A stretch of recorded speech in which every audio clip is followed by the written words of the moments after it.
Hello! Hello! Hello! Hello! Ah, the music is a little low. Let me fix that. Yeah, okay. That seems to be fine. Hello, everyone! Hello, Shrimplings! How are you? Welcome to the stream. Thank you so much for stopping by. Hello, Popi and Multiplier. I see Kira. Kira, number one. Number one, like always, on the stream chat. 7 hours is all I can spare to wait for you. Thank you, Whisker. I see my one and only White Knight. Aegis, hello, wife. Welcome. I see Owls. Owls, hello. You're here early. that's a feat. Welcome to the stream. I see Abraham. Hi, Abraham. Welcome. Thank you so much for showing up. And Pretz. Hi, Pretz. Fellow chicken little fans. Okay. I see Sonic, obviously. Hello, Sonic. Sonic Speed 1. I see Tom. Oh, hello, Tom. Welcome. Welcome, Tom. Tuata. Tuata, hello. Isn't it too late for you? Thank you so much for joining. We're shading. We're shading. Which is Tuata's, like, main thing. I'm a little nervous. Akiplier. Hello, everyone. Hello. Little dance, little dance. I got a new webcam. Woo! I talked about it in the Shimtone Discord. And now I feel like it tracks my movement better. I used to have my phone. Like, check this out. I can do this. Okay, nothing's happening. Ooh, ooh. Yeah, okay. It was working a little bit ago. I think I'm too excited and I'm doing it too fast. It's 7 a.m. and I'm making breakfast right now as I watch this. You're up so early. Provechito. I hope your breakfast is really good. I am a little tired. But I am also happy that the rain... it's not raining anymore, so that's nice. Multiplier again. Also, congrats to your brand new webcam, Poppy. Thank you! Thank you! I got it for a really good price, too. It's the same brand as my capture card. It's a Ugreen webcam. And it seems to be working really good. That way, we cannot have connection issues by using my phone anymore. Wah! Wah! Wah! Wah! Quite the early riser. Yeah, 7 a.m. is insane. Absolutely insane. So, thank you all so much for joining. I am plugging in my tablet and I'm putting on my glove that my tracking hates. With my webcam. Oh, with my webcam it actually... Okay. Yeah, it doesn't really pick it up. I guess it's to be expected. My glove is black. And it's only showing like part of my hand. Oh, we're also having new music. I found this new playlist. I realized that I've been playing the same playlist ever since debut. So hopefully this is a nice change of pace. I think this is R&B. Woo! So last time we learned about... Here's Monika. Obviously, this is exactly how she's gonna look at the end. Same with little Akio here. So last time on stream on Saturday... It's so cute. Hello, Popi. Welcome. Last time on stream on Saturday, we learned about the apple shading. The apple shading, for those who don't remember or who couldn't come to the stream, is basically shading hair like an apple, which means basically like very, very big shadow, like super reflective, as if it was metal. I had Miku on it. I think it should be like... I think I still have it. Let me see. So I can show everyone who couldn't come on Saturday. It'd be here and then here. Like that.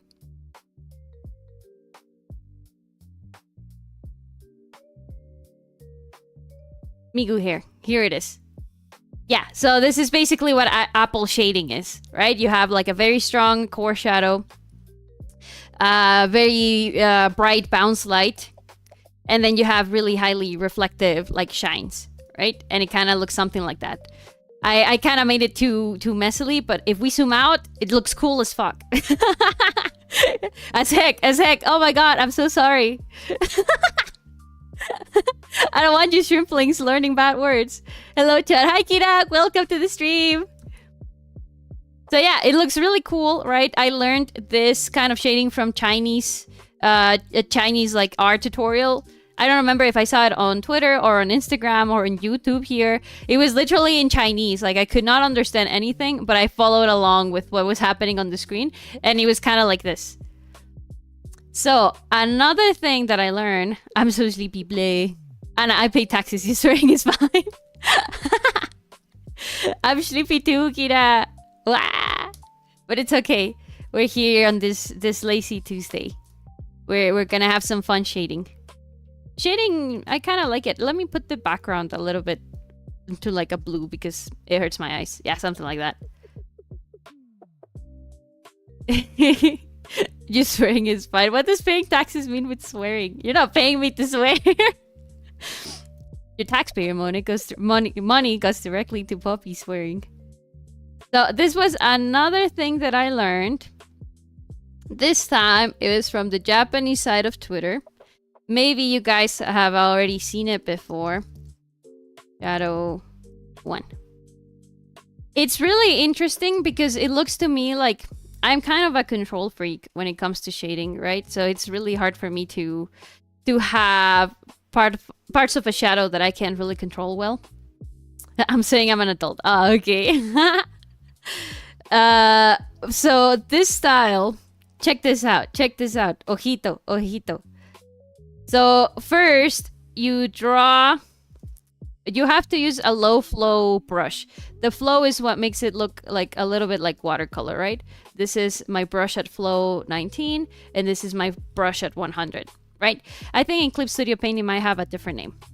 So we need a brush with a low flow, right? 19. And then you kind of like, this is where the magic happens.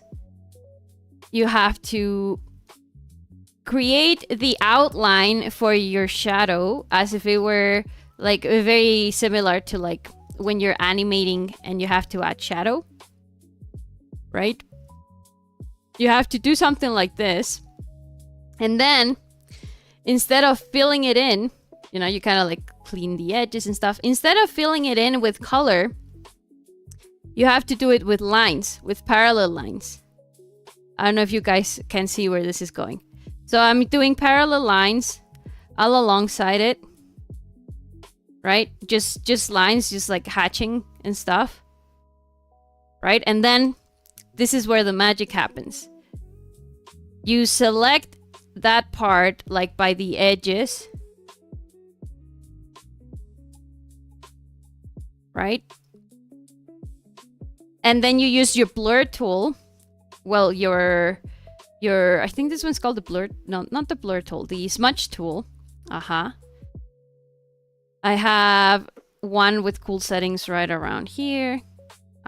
Here, my blender brush. And you blend. Like, however you can.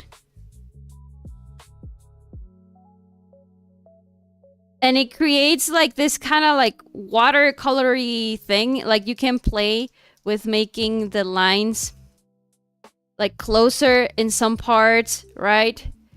So that it's a little darker. And then you grab again your, I have it on strength 24, that's why. Then you grab your blender tool, right? And you go at it and you kind of blend until you can't see the lines anymore. And it creates this like washed watercolor look. Something like that.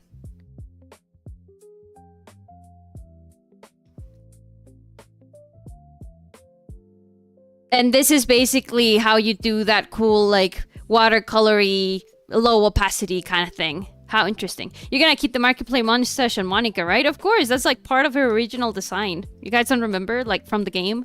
She's always had this mustache. Oh, hi, Raya, welcome. Right, you're the one who asked it. So yeah, it's kind of like that, and you change the size of your smudge tool, right? And you kind of help it smudge the edges a little bit and stuff. And the whole point is that you do this and you build up on it. So you do it again, right? You follow it, and you go again with your brush, and you do some lines, some parallel lines and stuff. You grab your blend tool again, and you blend. And it gives it like a, you see, it gives it like a funny color variety, right? Because it's very different from just going like this, which is how I would normally do it, just going like this, right? And then you just kind of smudge the edges a little bit where it's round. It gives it a very different look, like a more watercolory kind of look. Now, I think for this one, you have to put the layer on like multiply and like lower the opacity. Aha. Something like that. So I'm gonna be trying out this new technique. I hope it's passable. It's a very soft watercolory one. I'm sure that once we have the entire layer done, like the base layer is gonna look really cool. So let's check it out. OMG Monkers. Hi Neru, welcome. Fumi LARPing. So we do it again. We grab our thing, right? And we fill it up with lines. And again here. And instead of just coloring it like straight or like fully, we make these funny little lines. Now, for this kind of thing to work, I noticed, and I've been practicing, you need way more than one shadow, obviously. And it also helps a lot when you add like fun colors to your drawing. I've been testing this technique ever since my Tempest drawing with Sayori. I'll see if I can show it to you guys in one moment. So let's just repeat the technique, what we learned, right? We go at it, we put some lines, parallel lines, and then we blend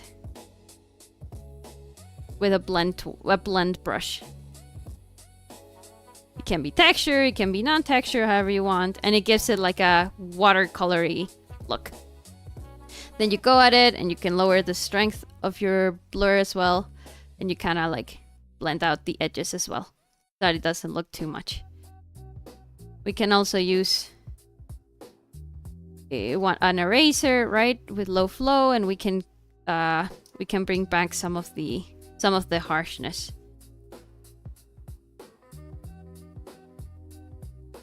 And then again, if you wanna, for example, if you wanna refine this, you would do it like this, and then you would grab your brush, your blend brush, and just blend it to the inside. Like so. And there it is. It's like a watercolory one. I first tried it a while ago, like a year ago, on this drawing. I think it's in my Doodles one.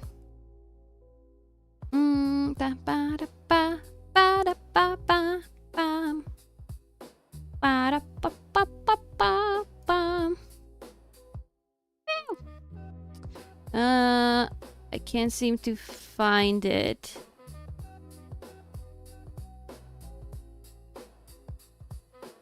Okay, I probably gave it its own thing then.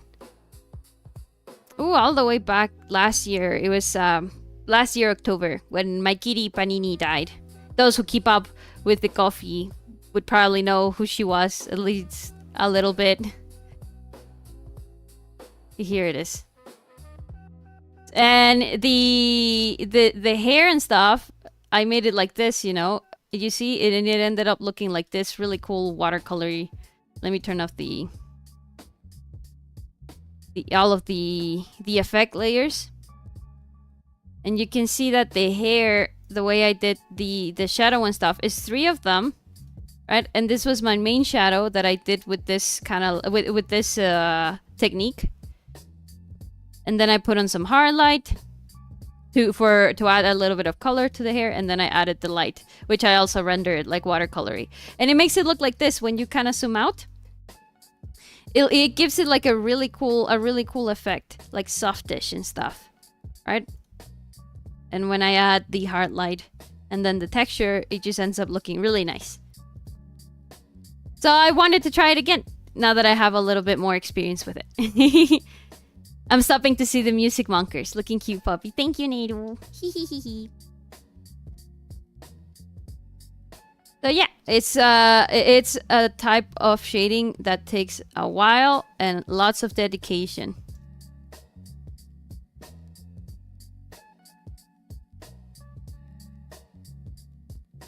You just kind of have to build it up.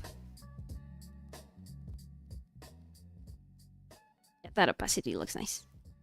And we do it again here. Careful to not graph the eyebrows.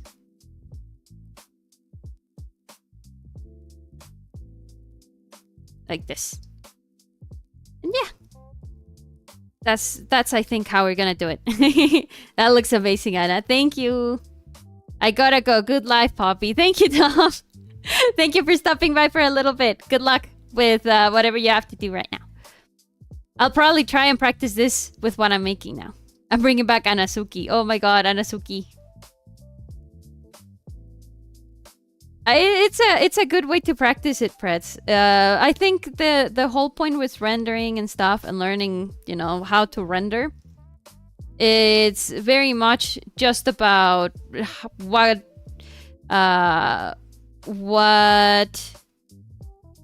is it, like technique works for you and your brain and things like that. Because some of them are gonna resonate better and bigger with you than others, right?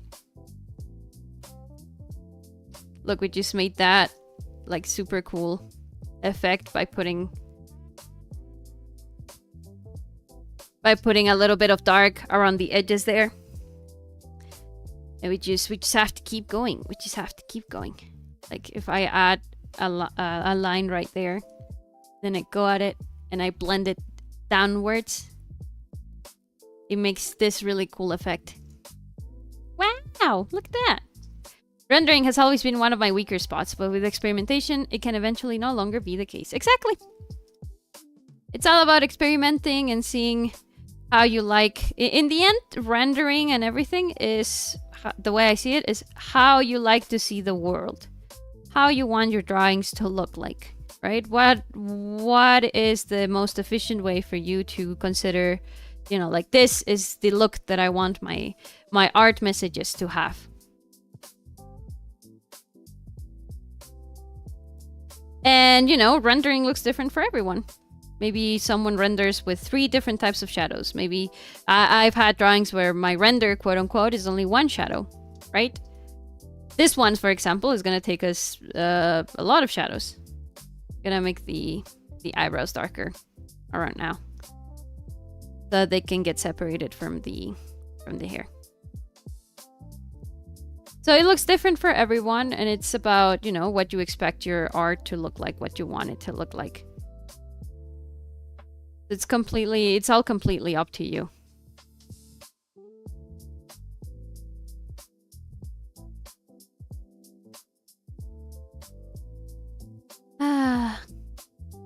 I cannot wait for the amazing digital circus. I went to see it in theaters, the last act, but I can't wait so I can like watch it again. It made me so upset for some reason, and I want to figure out why. I'm a hop off, guys. Just wanted to say hi. Oh, it's okay, Raya. Thank you so much for saying hello. See you soon. Oh, hi, Levi. Welcome, Rodrigo Figueroa. I am very excited to see the finale of Digital Circus again. I want to see why it made me so upset, and I want to, you know, dive into it as much as I can. Do you guys like the Digital Circus? I know, I think it was Abe who told me, you know, to not spoil it.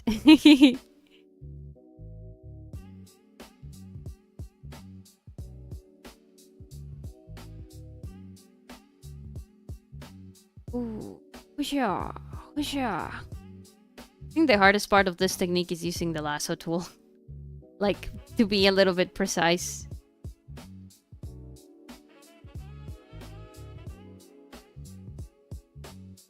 And we're blending it down. We're blending it down. Kind of gives it a cool texture. I did buy the Pomni skin in Fortnite, so yeah, I like the show. It was worth it. The Pomni skin looks so weird. Like, I'm a person who doesn't like Jax, but he looks so cute in the Fortnite skin. And Povni, I mean, I understand that they made her a little longer, you know, because of the dances and stuff. It looks a little... Her face looks a little off. I don't know why. I can't pinpoint it. But in some of the animations, her face looks really weird. I'm sure they're gonna, like... Maybe they're gonna go and fix it. I've seen them do it, I think, with other packs and stuff. I don't play Fortnite, so I'm just in there so I can see people, you know... Post the dances. I'm looking at Fire Alpaca to see if there's a smudge tool, and I can't find one. Oh, let's check together in a little bit to see if Fire Alpaca has a smudge tool. It should be, but it's probably named differently.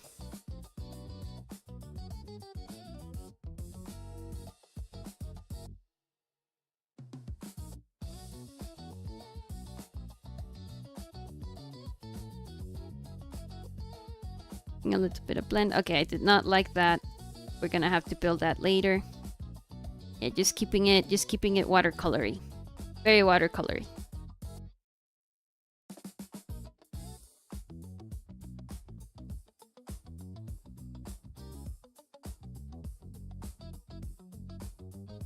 I think in Fire Alpaca you can do like a bunch of cool stuff.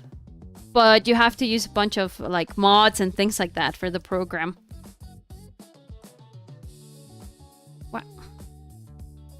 There you go. Let's just use the wand tool. Select, modify, expand. By one. Yeah. And we make our lines. I have this rake brush. It's probably gonna help us fill in the lines better. And then blurring it. While smudging it.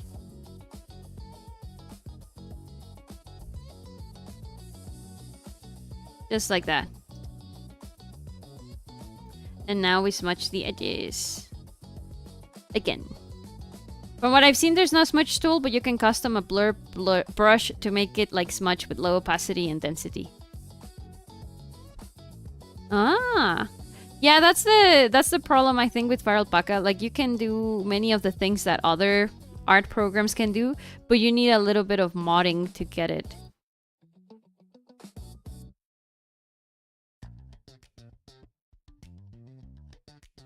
Let's put a little bit of opacity on this brush. So you can control better.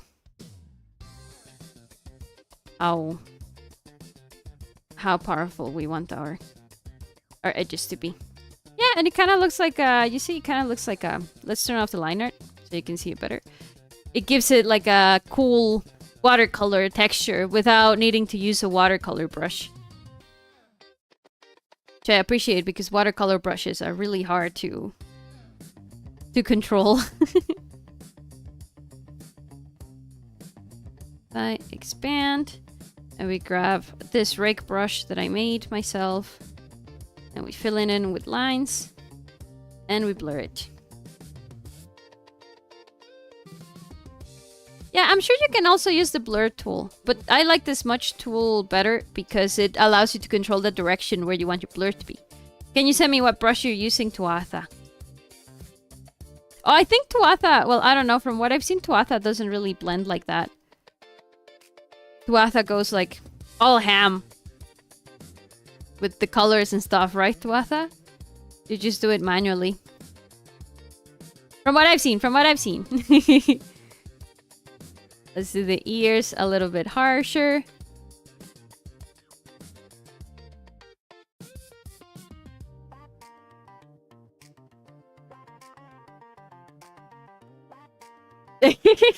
The crying emoji.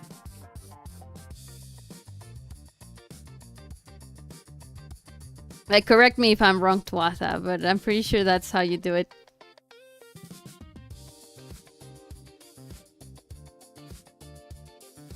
Make it like this. And let's smudge a little bit around here. So that it doesn't look too out of place with our watercolor style. Whoa. I always open the discovery tab by mistake. Wah, wah. For this one, Let's do the hair division.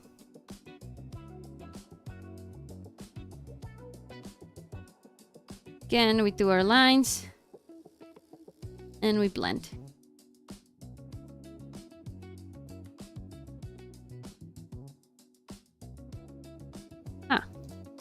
I think using the lasso tool is not going to help us with that. We're going to have to do it manually.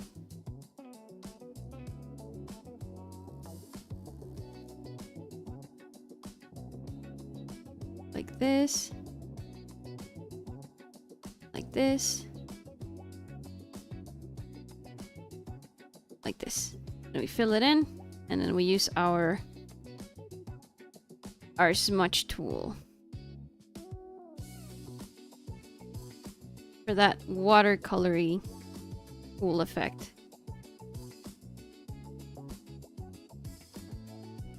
We can build up a little bit over it, I think. Yeah, just like that. And we have our middle partition for Monika.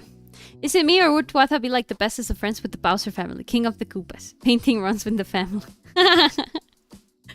But we don't know if Bowser actually did it because he liked it, or because, you know, he was keeping appearances, right? Well, no, he actually liked it. You're right. It was Bowsy who convinced him to be evil again. Bowser was ready to become a good guy. I like what Miyamoto says, that he sees his characters as more of a theater troupe, and they all have roles to play, but they're not, you know, like all evil or all good. Just that for the games, they appear that way. I think that's a very pretty way to look at the characters.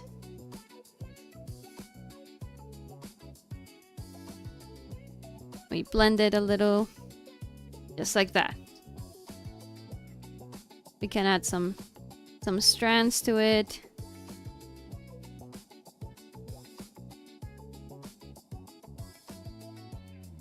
Now with a low opacity brush to kind of get the look together. To keep the look together. We erase the rest. Can maybe blend this little part like this. And yeah, we have like a really cool effect.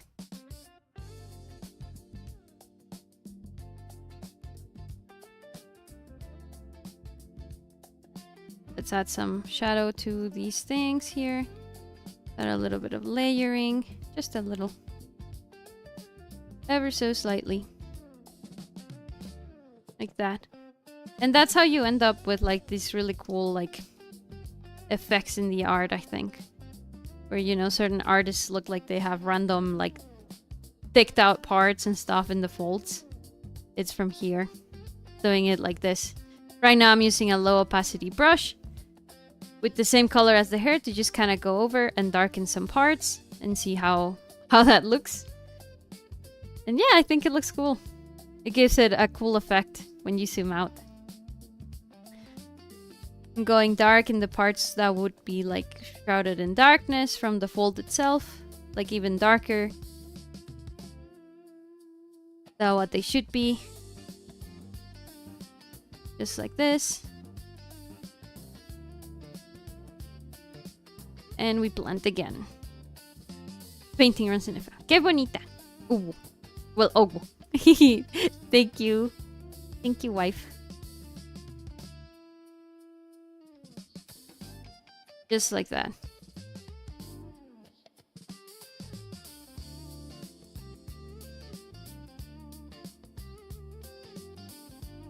And we blend again.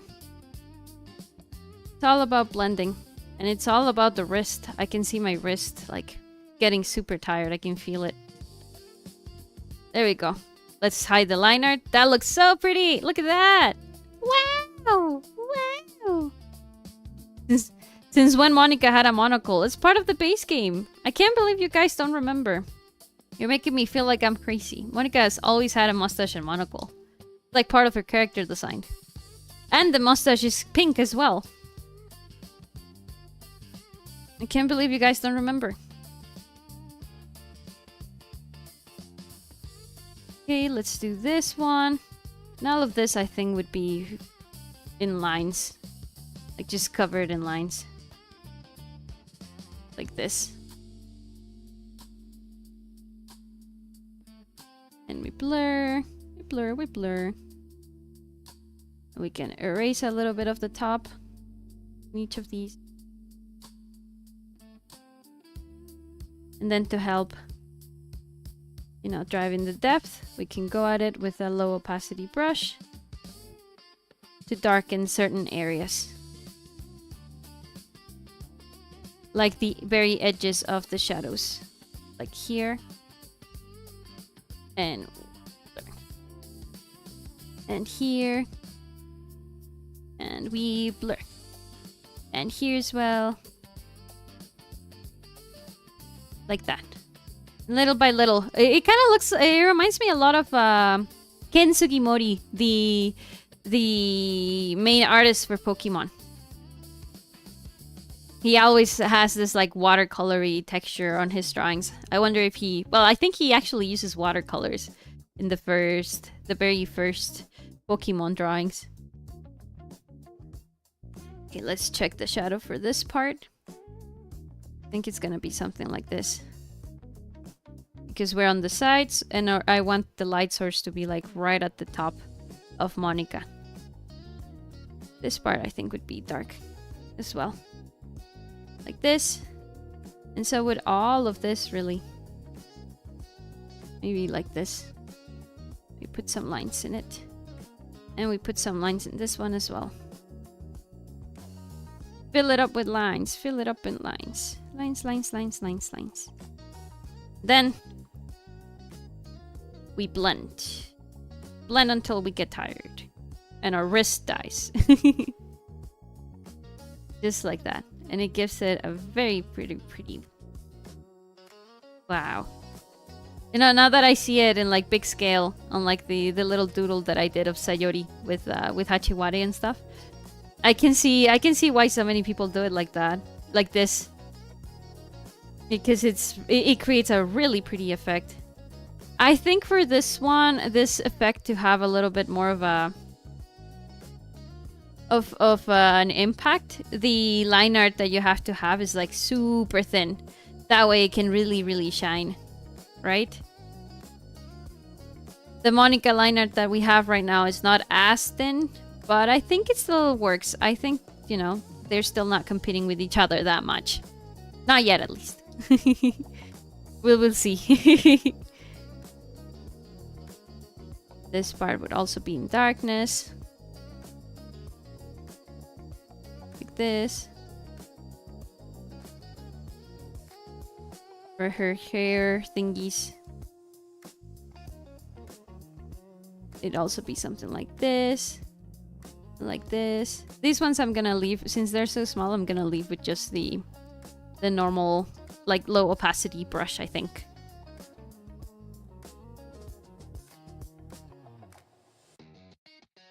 Now for the ponytail, I like adding a little bit of texture. Like, from the shadow. Everything that I don't draw with the line art, I usually do with the shadow afterwards. And we're drawing our lines. Drawing our lines.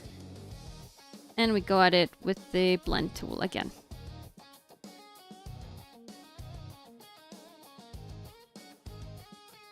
We go and refine some edges. But yeah, that's how it is.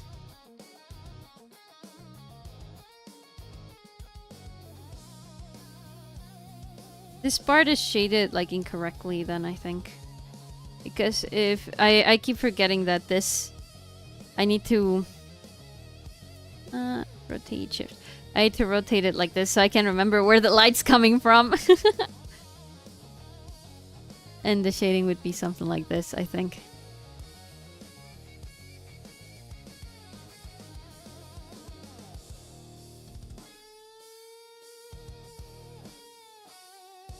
Like this, and we blend. Blend, blend, blend. Blend, blend, blend, blend, blend. Blend, blend. I'm gonna end up crazy by the end of this. We've already been with Monika for 4 streams. Almost a month. An entire month drawing Monika. Would you look at that? And we're still here. She's almost there. She's almost there, I think. I think I'm just gonna use this technique on the hair. That's where it kind of like shines more. Just Monika. Just Monika for the month, at least. Just Monika.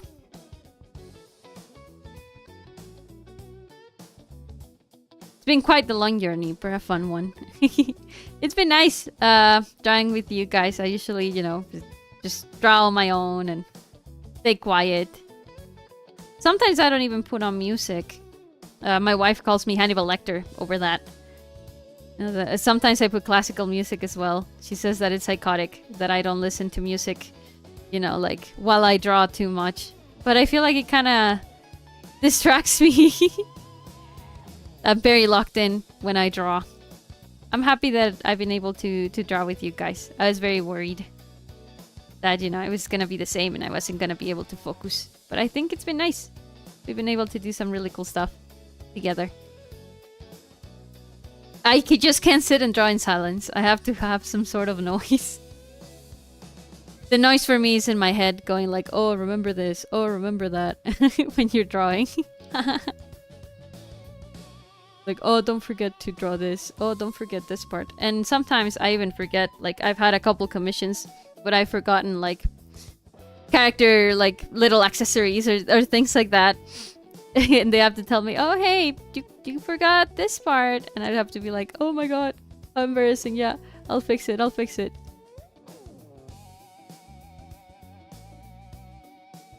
But, you know, I'm locked in. I'm locked in, I swear.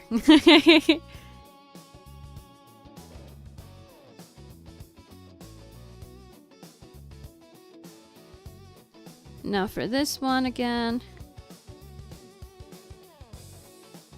Let's draw it like this. Let's, and then we put in the lines. Some big lines. And we blend.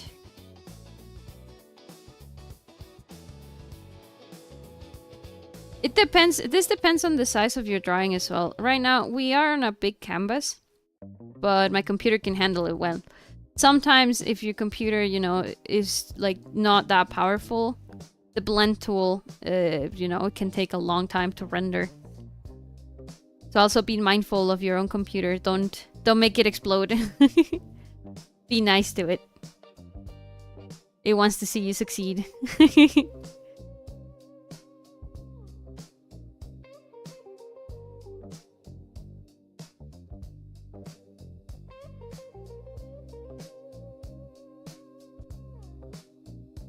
Add a little bit of texturing, that the hair doesn't look too one-sided. Well, too flat, I think. Just like that. Now for this side here, gonna be the same thing. We're gonna have shadow here on all of this part. Now, how can you tell? How can you decide more like what gets shadow and what doesn't? You have to expand your visual library. This is not something you can just wing. You have to start looking at things, especially shapes, in 3D environments, in your house, you know, whatever it is that you have. You can look, if you have anime figures, you can look at your anime figures. But you have to notice how the hair hits, how the light hits the hair and the clothes and things like the face and the skin, everything. You have to do it from your visual library. If you wing it, at some point it's gonna not look coherent and your drawing's gonna suffer because of it. And you don't want your drawing to suffer.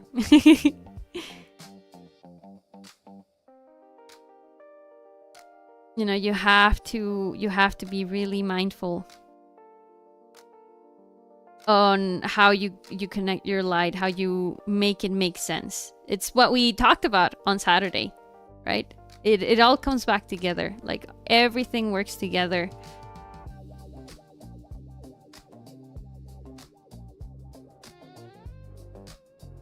for the things that you need to do. Like for the things that you need for your drawing to really look you know, how they should in your like style, in your finish, in your signature, right? I am a believer of always doing the best that I can. Even if it's a doodle or something, if I'm gonna post it, not in a perfectionist way, like, oh, this has to be perfect or I'm not gonna post it, right? But if it's a drawing that I know I want to post, I know that I can't, you know, just be like, oh, I like do this and be like, okay, yeah, that's it. Like, know it in your heart that that's the best you can do at the moment. And that's the best, you know, way to send your message. I recently uploaded a drawing. I don't know if you guys have seen it. Wow, look at that. I recently uploaded a drawing. It was kind of embarrassing to share it on the shrimp tank. It was kind of like bent art and stuff. And I posted a little thing of Natsuki with a quote, right? That I thought out myself and everything. Is how I was feeling at the moment.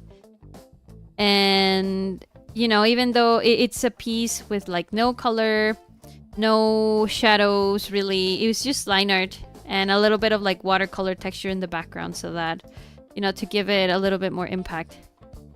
To show, to kind of like, what would be like power the message through.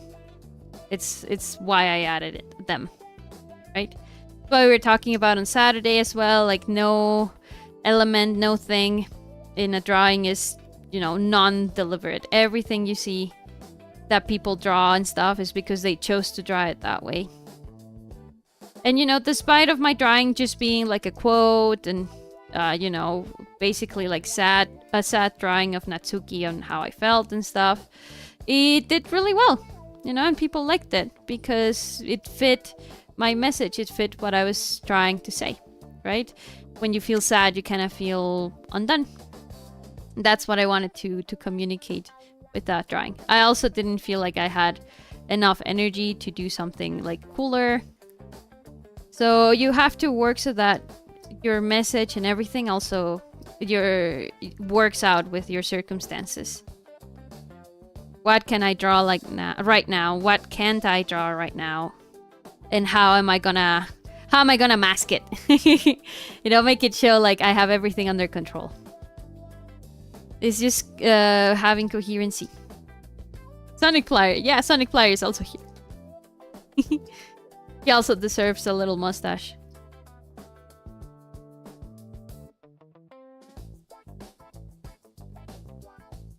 But yeah, that's basically it, you know. It's not like you need to, you know, don't look for perfection, look for coherency. Look for the best you can do at that time, at that moment. And also, you know when to quit. Because if you stay in like the mindset of I can do it better, I can do it better, I can do it better, then you're never gonna post, right? Sometimes you just have to the late Ian McGinty, rest in peace, Ian McGinty, he came to my university once. Ian McGinty is an illustrator and a comic artist. He worked for the comics of Adventure Time, for the comics of Invader Zim. He worked in the movie of Invader Zim, the new one that just released a couple years ago. And he went to my university, you know, and he gave a talk on how he did it. You know, he said he didn't really go to art school, and he used to have a band and stuff, not unlike Gerard Way.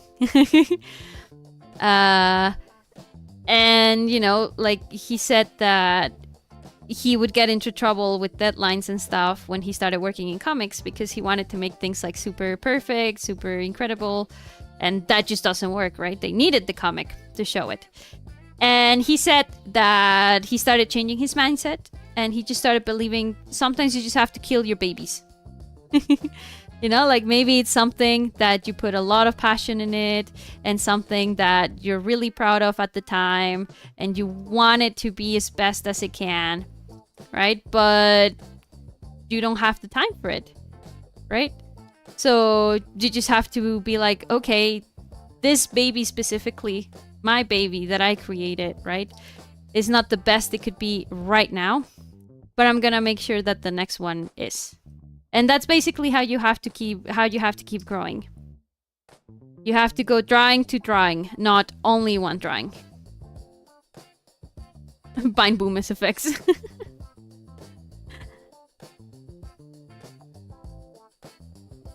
You're not gonna be able to grow if you don't allow yourself to make mistakes sometimes.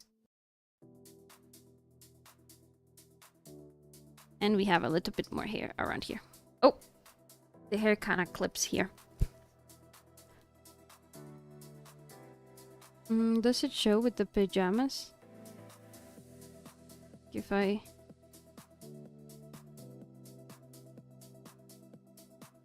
Yeah, it does. Okay. Well, we'll fix it. I'll remember to fix it eventually.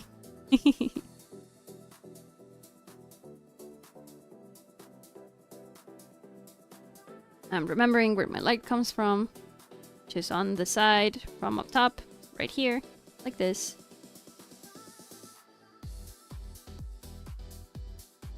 Limiting my shadow and then putting lines all around it, like strokes and stuff, and going with the blend tool again. Very repetitive, but again, every render is repetitive like this, I think. And to make it pop more, go over edges again, and I blend that down as well. Just like that. I think I can add like a little texturing here, like this.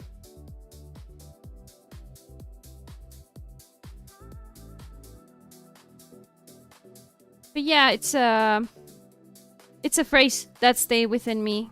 He also talked about how he was super... Because he thought, you know, like, wow, I'm working for Nickelodeon in the Invader Sim movie. I need to be giving my best 100%. And he mentioned, you know, that he stopped sleeping. He stopped eating well. And at some point, he had an actual, like, heart attack while he was working there in the office and stuff. Like, and that's when he said that it got scary, right? And you just have to learn to not give in to perfection. And you have to take care of yourself. Hello, chat. I have returned with dinner. Provechito. I hope you have a nice meal, Sonic. But yeah, Ian McGinty, I think about him every so often. The talk that he gave was so impactful to me and to so many others, and I just can't believe he's gone. He was so young. But I think I remember hearing about his death and stuff, and I thought it has to be the heart thing. It has to be the stress. Like something finally claimed him. Take it seriously, shrimplings. Rest is very serious. You want to give your best all the time, but remember to kill your babies. Sometimes you just need to move on and take some rest. Perfectionism ain't worth your life if you were gonna stop creating, right? Like there's no point to perfectionism if it's gonna make you stop creating. Just create. Always, always, always create.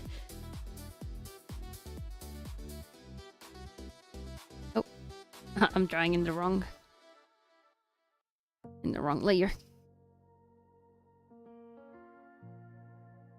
Whenever you guys can, like, if you're into drawing and stuff, you should hear it from people who are also in the industry, either animation or illustration and stuff. You know, look up some interviews, how they feel about their art, how they feel about their work progress. It's something that I'm trying to do with the guest corner.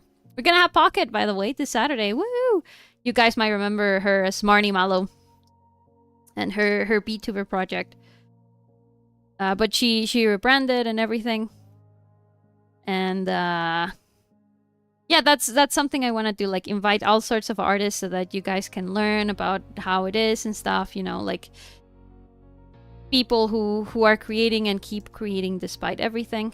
And maybe can inspire you and maybe can help you out, you know, in things that you wouldn't think about yet. or at this moment.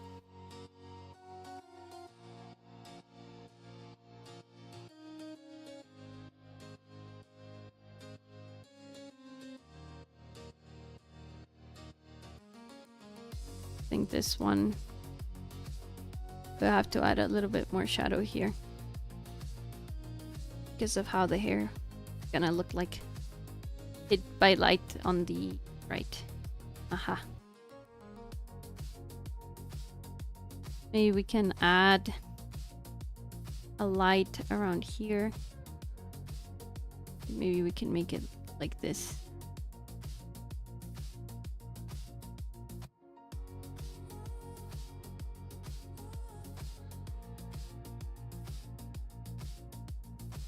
And we keep blending. Blending, blending, blending forever. With this type of render. Yeah, you guys should look, you know, if there's anyone that inspires you, that creates and stuff, and you should take the moment to look up interviews, to look up talks. You know, sometimes they give out master classes. I know Guillermo del Toro, for example, has a bunch. Just look at creators that you like and inspire you, and see what they have to say about it. How do they feel? And maybe it's gonna help you discover how you feel as well.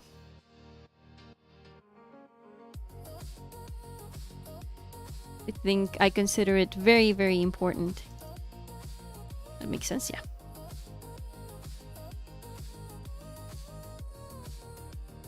It's very important to know where you stand with your art and stuff as you become a creator, because once you guys are posting your art, like wanting or not, you're a creator.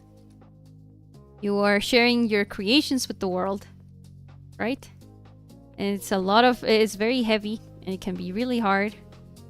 And you have to find every way possible to keep, you know, like trucking along.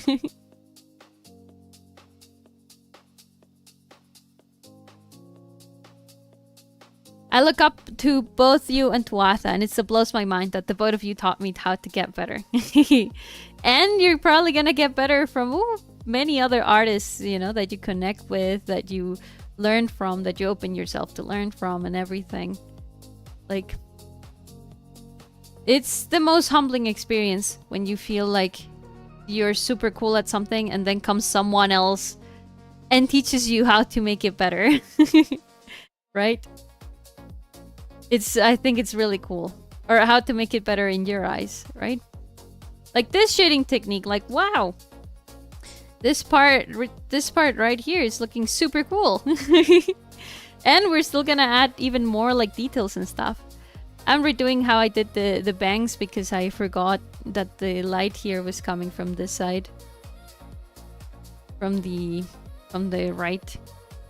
Because she's laying down. So I'm kind of doing it again. But it's the same technique. We got it, we fill it in with scribble, and we blend.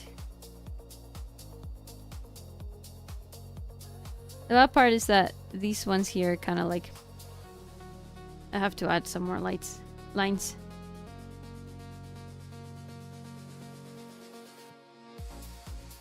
To where the other things used to be. Just building up. Lots of build up.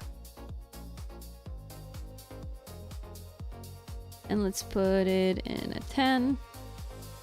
Let's try something like a 15. Yeah. And adding some texture. Hair strands that, you know, we can't really see other than by the shading.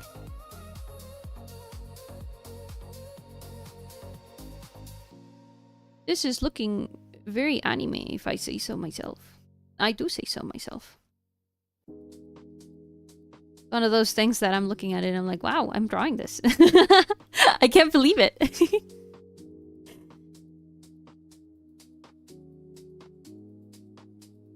The humble path of the illustrator. Try something new, you learn new things, and you're like, wow.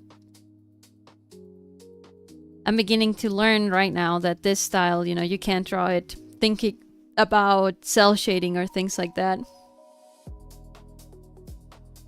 You have to make it very much thinking about realistic shapes and realistic shadows and stuff. Not for the faint of heart. Not for the faint of heart.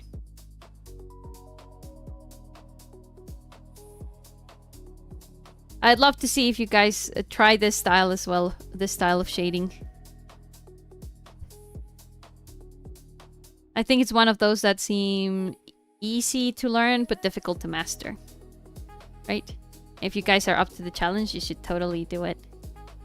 Because this is looking pretty cool. Pretty cool.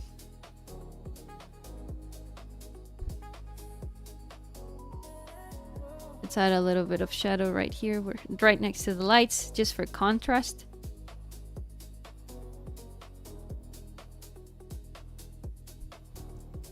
Look at that! Wow! And we're not even finished yet. I do want to try this style on my animation once I get to the rendering. Oof, for animation, watercolor style, I would not recommend it. It's gonna take you literal years. Literal years, and it's gonna be really hard to make it not look like jittery and stuff. You could add like a watercolor texture, the same way that they do in BoJack Horseman. I don't know if you watch BoJack Horseman, Sonic. But you should look it up, and that's pretty much how a watercolor style looks in animation. Just so that, you know, you don't burn yourself out.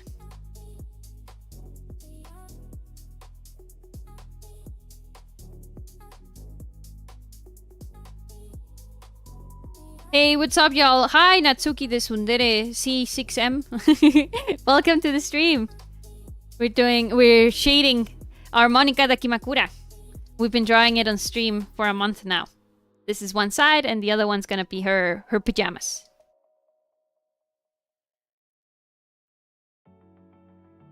We're learning a new technique in shading as well. How are you doing? Wow. Not a race, not a race.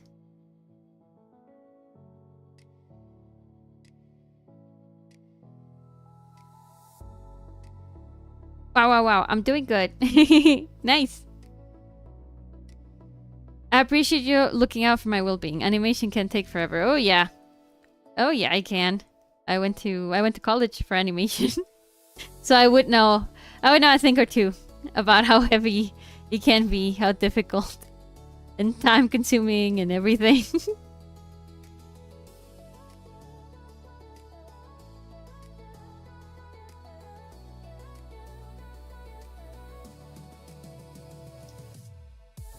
Add a little bit more shadow here. And we blend it as well. Whew! This drawing, like the thumbnail suggests, has me thinking about Monika a lot and about DDLC. I think about how this game of 10 years is still alive and how I can still find friends and work because of it, right? It's pretty crazy to me. I don't know if you guys know this, but it was because of DDLC that I got married. I've been married with my wife for 8 years now. We met because of DDLC. Because we both were in a DDLC fan page, like fan group on Facebook. Her favorite was Sayori. My favorite, as you guys all know, is Natsuki, obviously. And we got together because, you know, we both like to draw and talk about drawing and talk about DDLC and everything. Should I take animation classes next year? Well, I mean, if you want to animate, you should. Yeah. Animation can be very pretty to be learned. There's nothing like it, you know, literally breathing life into a drawing, into something, and making stories with it and stuff. It can be really magical, but it's also really heavy. It's a lot of work. Okay, thanks.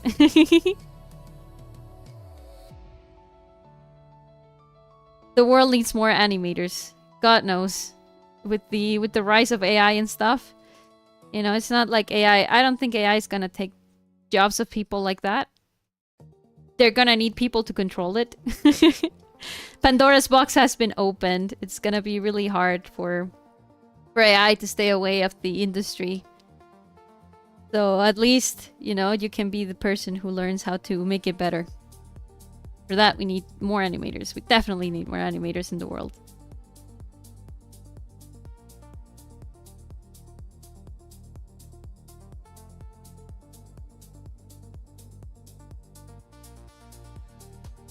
All right.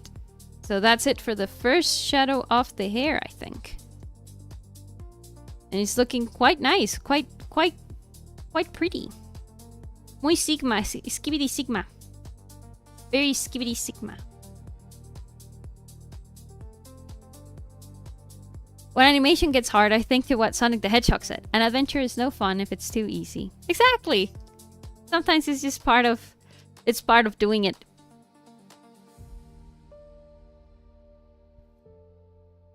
Let's add the lightest part of the hair. Oh, this part is like super light, not very dark here. Make it a little dark, just a little. Yeah, like, it's just, if anyone could do it, anyone would do it, right? We can see it with AI and stuff. Like, despite there being AI and stuff, there's people who still, you know, don't get up and learn to draw or learn fundamentals and stuff, like, because it's not a decision that everyone makes, because it can get really, really hard.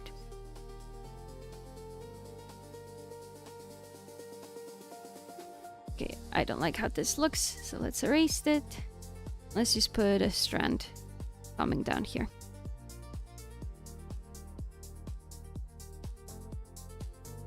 Part of the adventure is learning how to be part of the road. How to roll with the punches. That's what makes the adventure an adventure. Just like that. Now let's make the middle part a little bit darker too. To kind of match with the others. Like this. It's really cool because you can start seeing like a semblance of volume and stuff as well. Make these a little darker here.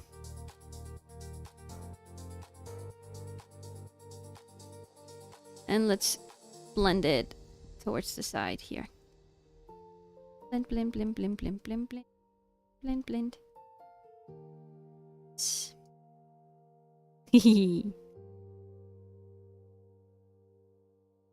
I gotta go, but it was fun to pop in and say hi. Thank you for popping in, Natsuki.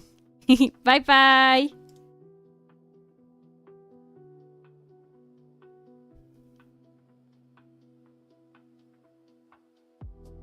Something like this. All right. This is looking quite cool. Quite cool.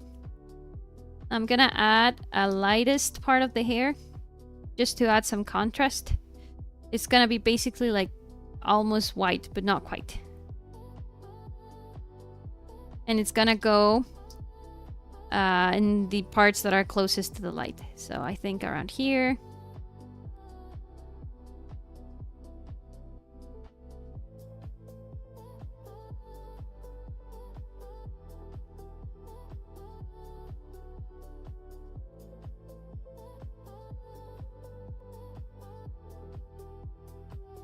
I think for this one, I don't need that much opacity, yeah. I want to make it super striking.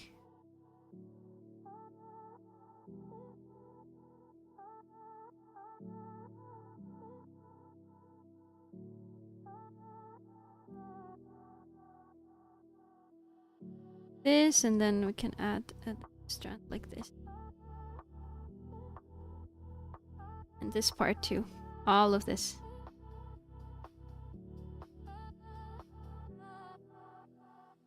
Hello, people from this stream in specific. I ended up here for some reason. Hi, Springly! Welcome! For some reason. I like that it was just for some reason.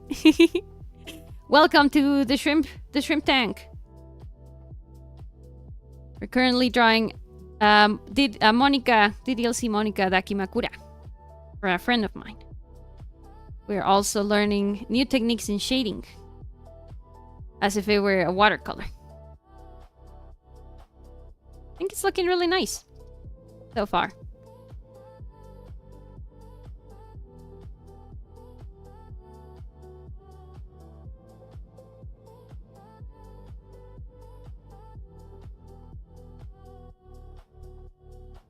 wah, wah, wah.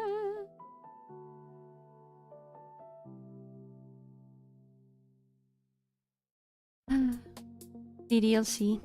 Oh, did you guys hear about the Anime Expo panel that Dan Salvato is doing? I think it's his first public appearance in years. Literal years. He hasn't been talking about the game much ever, you know, since it released and everything. I had a friend who liked shrimps, and they were a good friend until things happened, but I still have great memories like the shrimp ones. Also, cool drawing. Thank you! I think shrimps are pretty neat. I also have scoliosis, so I've been compared to a shrimp a lot. It's why we're all shrimps here. I'm the big sister shrimp. And you're all my shrimplings. But yeah, Dan Salvato is coming out of like hiding, I guess. And it's doing a panel at Anime Expo to talk about Doki Doki. Very excited. I'm very excited for it. I wonder how's it gonna be. What he's gonna say. Too bad that I can't be there. Wah! I wish I could go. Yeah, me too. But at least I heard storytellers going.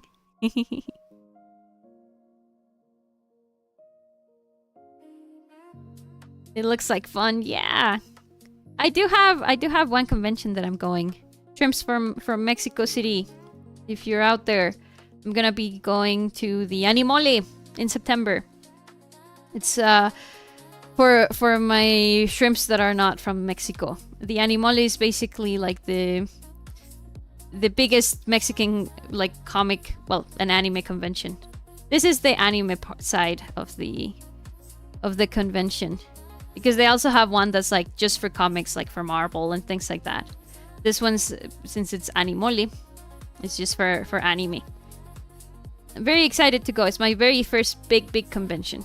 I cannot go to the ones like Anime Expo in the United States, but my dream is to go there at least once. So that one and San Diego Comic-Con, obviously. I think that's like the dream of every nerd, right? To go to the San Diego Comic-Con and see how it is.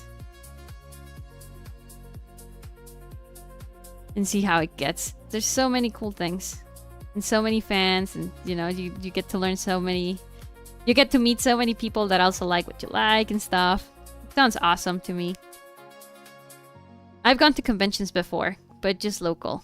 And it's honestly a really cool experience.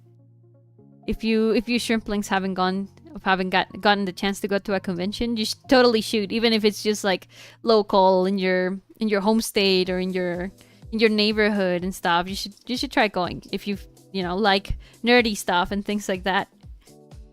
They can get really fun.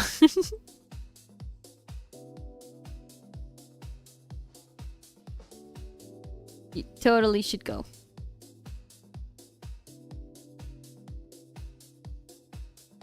Blend this part a little. Let's add a little strand, hair strand here. Good evening, everyone. How are you doing today? Hi, Jose. Welcome. We are doing great. We are trying out this new shading technique that I learned. I don't know if you can see it. It's kind of like watercolory. But without a watercolor brush. That's the interesting part. We are magician shrimps today.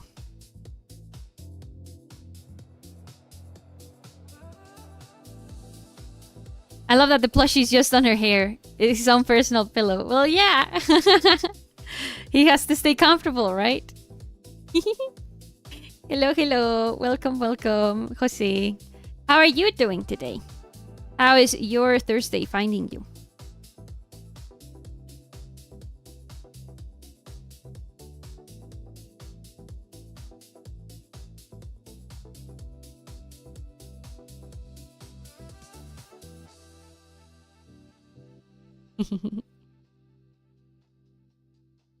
I kind of don't like the hard light on the hair like that on this part. I guess it doesn't make sense anyway, because she's not, the hair is like underneath all of this, so there wouldn't be a really hard light there. Maybe we would have a little bit of hard light here.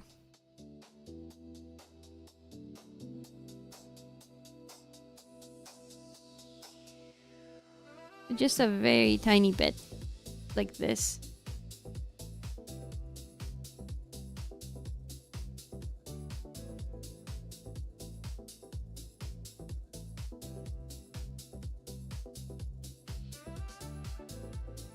Yeah, I think so.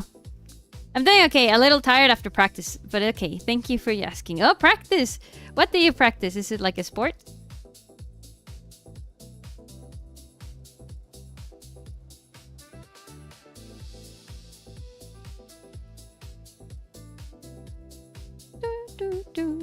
Keep refining the shapes here so that they look like triangles, and blending a little bit on the inside. But not overdoing it. Like this.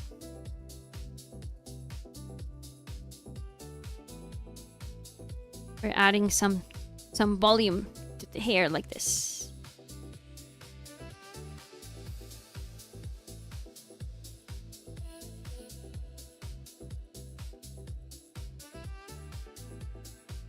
No, I'm really enjoying doing it like this. It's really fun, and it also looks really cool really fast. I like practicing mixed martial arts. Oh, wow! Do any of you like practicing any sports? I used to do track and field when I was shrimpling aged. And I absolutely hated it. But now I go to the gym to stay healthy, you know? I'm sure that has a cool reason that I don't know why Monika has a mustache. But it reminds me of an episode of a series I saw where characters eat evil cookies and become evil with mustaches. The mustache of Monika, it's part of her character design. She's always had it. Like in the base game and everything. It's like super important to the plot too. I'm pretty sure the MC, we at some point out like, wow, that's a pretty luscious mustache you have there. Right? Like we compliment her for it. It's always been there in the base game.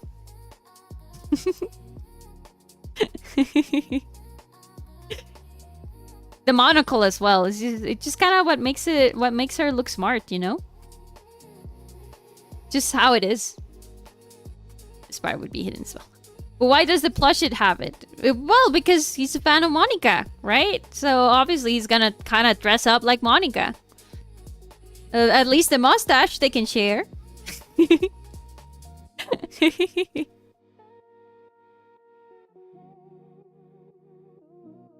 Okay, so this is it for our light layer, and it's looking pretty cool. Wow, look at that! Wow, wow, wow, wow!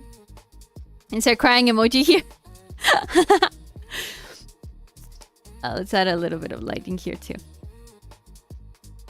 And now, I think we have to add a little bit of light in these ones.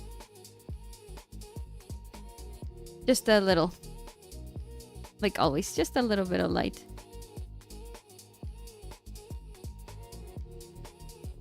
Like the bounce light from the inside of the kitty ears.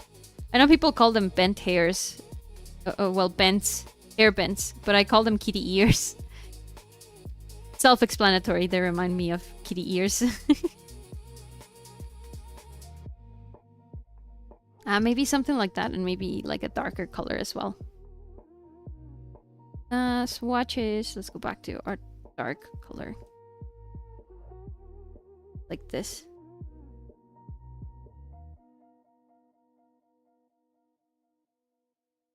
That it makes a little bit of depth sense. Like this.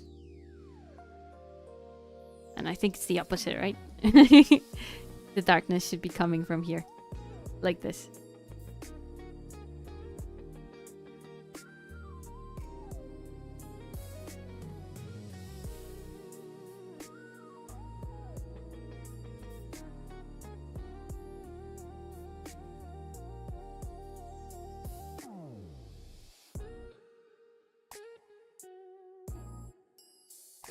There. That way it doesn't look that jarring anymore. Looking really nice.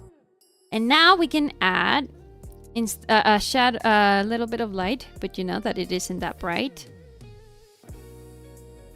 Just a little bit on these parts that are being hit by the light a little bit.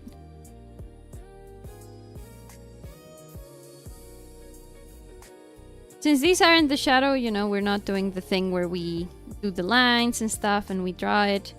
Because we need the lights to be very distinct from the shadows.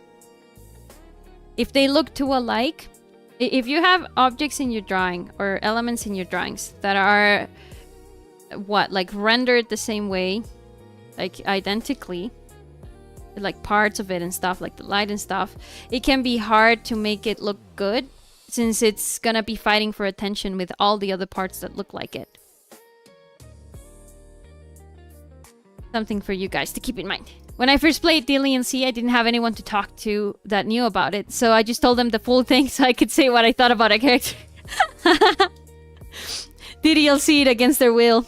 Like, you will know about this game and you will like it and we will talk about it.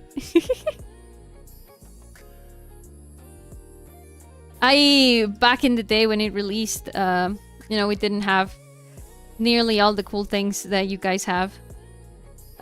Discord wasn't really a thing back then. Well, it kind of was, but, you know, nobody really used it. So what I did was join a Facebook group. You know, of people who like DDLC.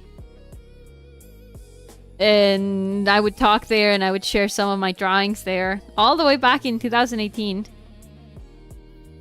Right, like the year that it released. It was insane. I was there for it all. I saw it. Let me drink some water.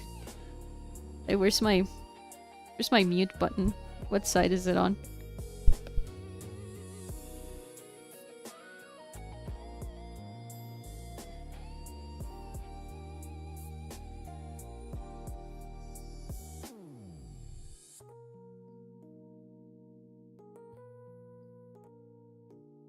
There.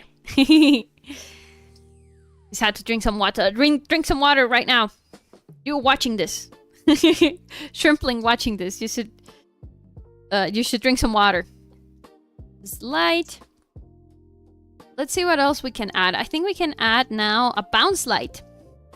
Also, I didn't mention that little 3D character. Looks pretty awesome. Thank you! It's myself. My name is Popi. Well, Popidoru is the long name. I'm from Mexico. Hablo español. Vivo en Mexico. I live in Mexico. But I do know English. And most of my friends that like DDLC, you know, are in the United States or in other countries. And, you know, we communicate in English.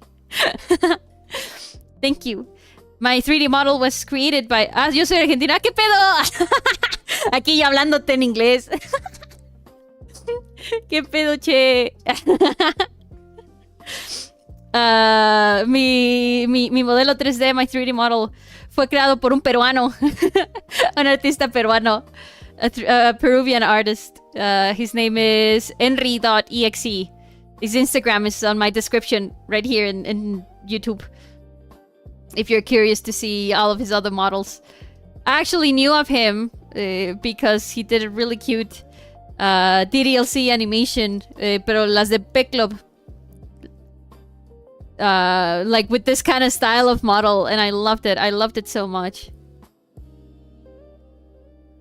And I was like, you know what? I think if I want to start streaming, I want to have that. I want my model to look like that. Let's add some bounce light.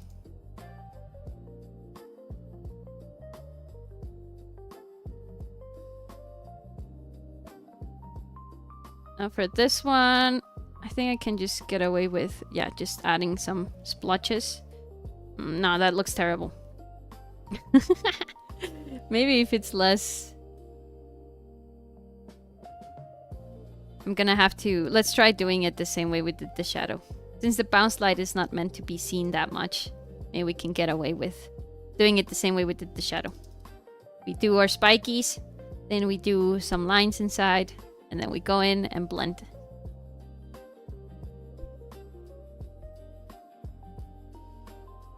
And with the eraser, we clean it up.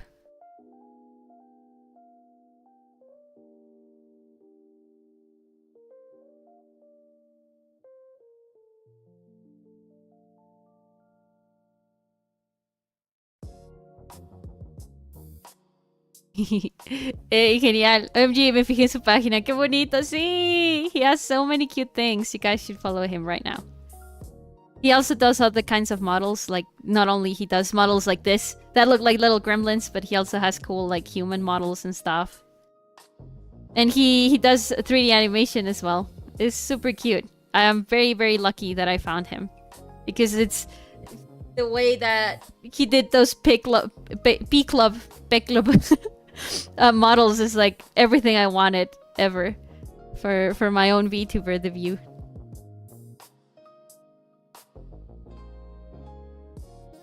Okay, let's lower the opacity like a bunch. Let's see what happens.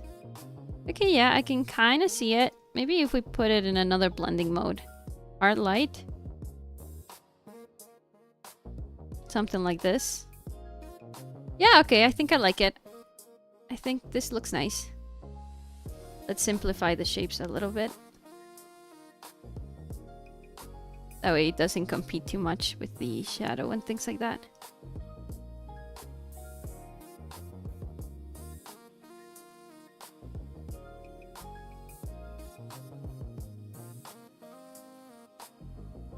Okay.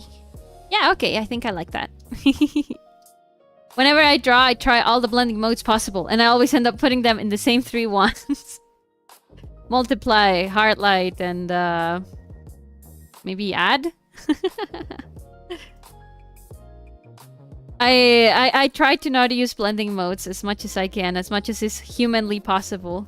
Because if you ever want to adjust something in your drawing, it gets really, really difficult to like have it be like the same color or something like that. Ooh, that looks super cute. Look at that. We are drawing these shrimplings. We're learning new things. And it looks really cool. I think I like it like this with just low opacity.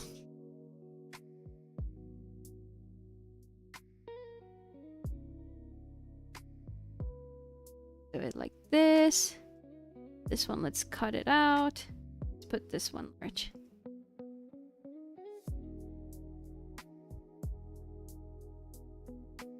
Something very important when you're drawing hair is that, you know, it doesn't look the same each time. So it's really difficult. It can be difficult to go in and vary out, you know, how you do your strands and stuff. So that it looks natural and appealing still. So many things to keep in mind.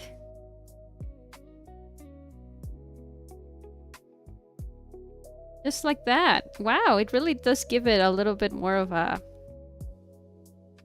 Like if we turn off the line art? Wow. That's insane. Look at that. It does give it a little bit more of like texture and stuff. I really like it. I really like it.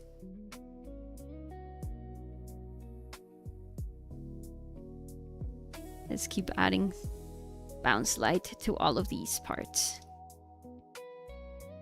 Being careful that it doesn't look too similar. It looks pretty cool. Thank you, Springy. You're very sweet.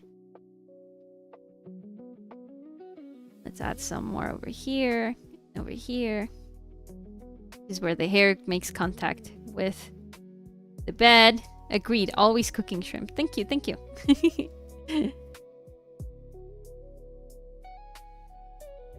Add some more bounce light here.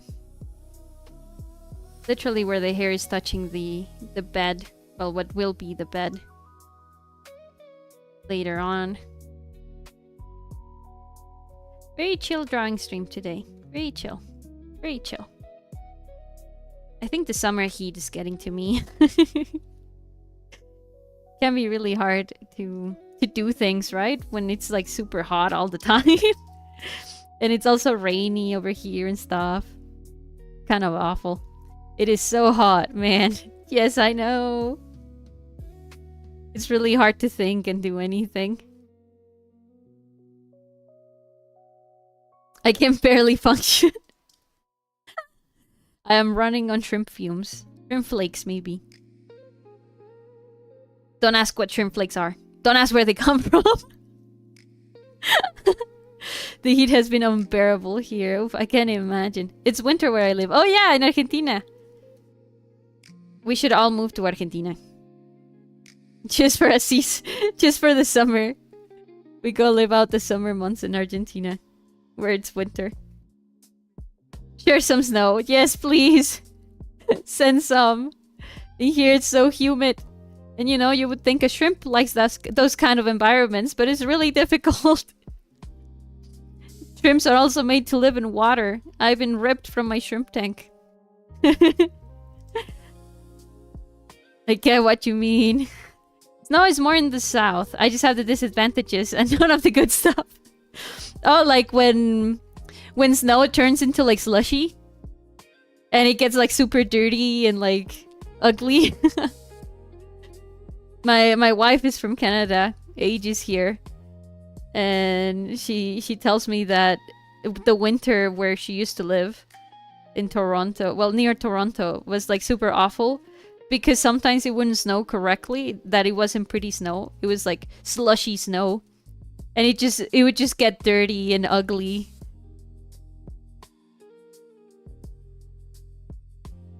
I have never seen snow in my life. In Mexico, it might be quite of a shock, but in Mexico, it doesn't snow at all. We do have a little bit of slush all the way up north, but I live all the way down in the middle, so never seen snow. And you know what? Maybe I'm a little happy over it. Maybe I like it. I feel like I would die if I saw snow.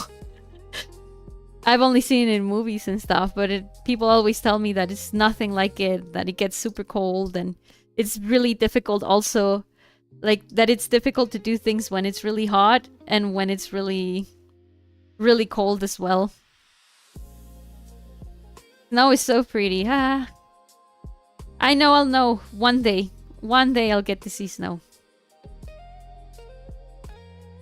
I'll just have to keep wishing. I do have a visa, but the United States doesn't seem like a kind place right now for a Mexican shrimp. But maybe soon it will be. Once a certain Dorito man stops being president.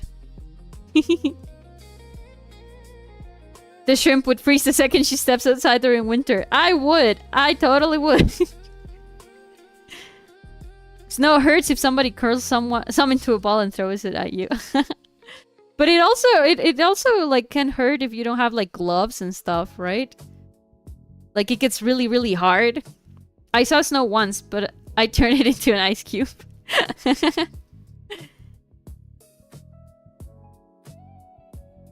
Just for drinks. You know, remember to never eat snow that's yellow.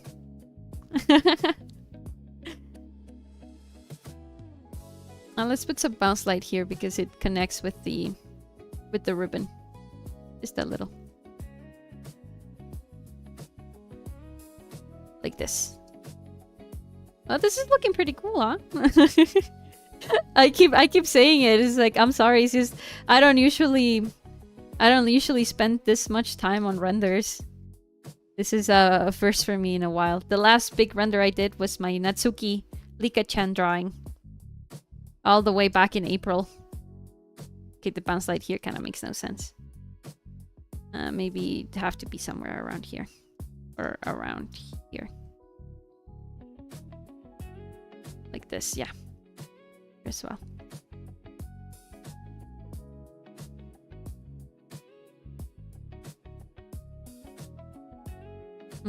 Not really.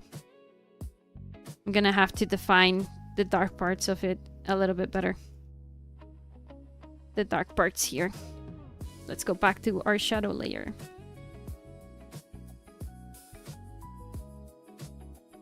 Current layer.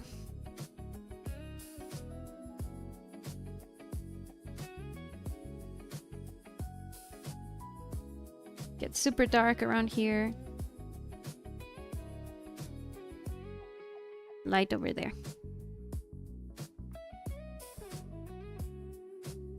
this. That way we can keep a little bit of volume, I think. By the way, related to the drawing, I hate drawing hair myself, so all my characters either have hats or adding hairstyles that are more unique and easy to memorize for me. I used to be really against hair as well for a time. My oldest DDLC drawings, the hair that I used to draw them was really rough, because I also, like you, hated hair. But you know, honestly, I decided to open commissions, and so at one point I was like, okay, I don't have any other way to do this. You know, I have to learn hair at some point, because the people demand it of me, right? Because for my commissions and stuff, I need to draw good hair.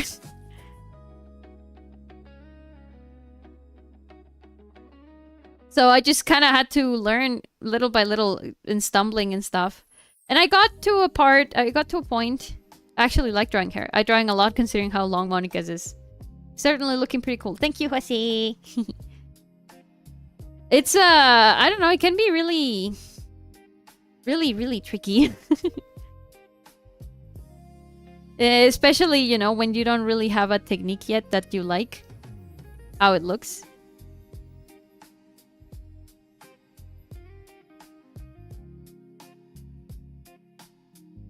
Yeah, okay, that looks a little bit better. More like a little cave on the inside. Right? For the hairpins. I got around to doing hair. Let me show you guys some old drawings of me of when I despised doing hair. Oh wow, I have a whip here that I never finished. This one. This goth Sayori drawing. You can tell I had no idea what I was doing here. Compared to my other drawings. Like, compared to the hair that we're doing right now. Yeah, also this is my goth Monika that I drew. Compared to the hair that we're doing right now, right? Let's compare and contrast. It's clearly different. It was very difficult for me to find out. And I already had an idea. Awooga. I didn't say that. I already had an idea, you know. We can see the bounce light here, which is the one that we're drawing right now here. We can see the dark, we can see the light parts and stuff. But I had no idea where to place them to make it look like it was hair. I also used to draw a lot of like strands here. And, you know, I would go crazy on the ponytail because I didn't know which one was the correct amount to shade hair. Sayori stood in the rain for too long. Yeah, her hair looks wet. Exactly, because I made the lights like too light. And this part, like, why didn't I draw the light where the light is hitting, which is right here? Like, why did I draw it all the way down here? These drawings are from 2020. Let me see, properties. 2024. July 2024. So like 2 years. Hey, just came to say a quick hi. I like your drawings and content. Thank you, Blood the Wolf. Thank you for coming in and saying hello. But yeah, you know, I kind of had an idea with the black parts of the hair. But it's the same, right? Like, no way. Like, what are you doing? What are you doing? And then it was when I decided to start opening commissions. I did a couple more drawings. This is a Natsuki that I did. Also, like, look at that. What is going on there? There's like the shadow. It's not that bad, but it's also like, why is this part of the hair light up here, right? And this part, where is where the light is coming from, right? Like from up there. Why do I have this part in the light? Why is this part in the shadow, right? There's like not a lot of coherency. Which is what we're talking about here, right? Like, if your light has no coherency, it's gonna look cool, but it's also gonna look really weird if you stare at it for too long. You look at it and you go, huh? You know, it's like, how does it work? And I also have my bounce light here. I think when I started getting better at doing hair, it was probably around this era. Aha. Was it? But it was... My first one was Sayori. Aha. I did this Sayori with my pajamas. And I tried to replicate a drawing that I saw on like Twitter and stuff that I really, really liked. And, you know, what I noticed, and which is what I ended up like using for all of my renders to eternity, or at least until right now, is that there's a really, really light part, which is where the light hits the most. And it contrasts a lot with like the shadow. And then we have a smaller little bit of, well, a little darker bit of light. Oh my god, she looks so cute. Thank you. When you zoom out, it looks really nice. I did this drawing in like 2 hours, I think. I was like, it's like one of those things. Peak coloring in that one though. Thank you. It's one of those things where you kind of like need to draw, and you draw something and it takes you like 2 hours and a half. It was insane. I did not stop.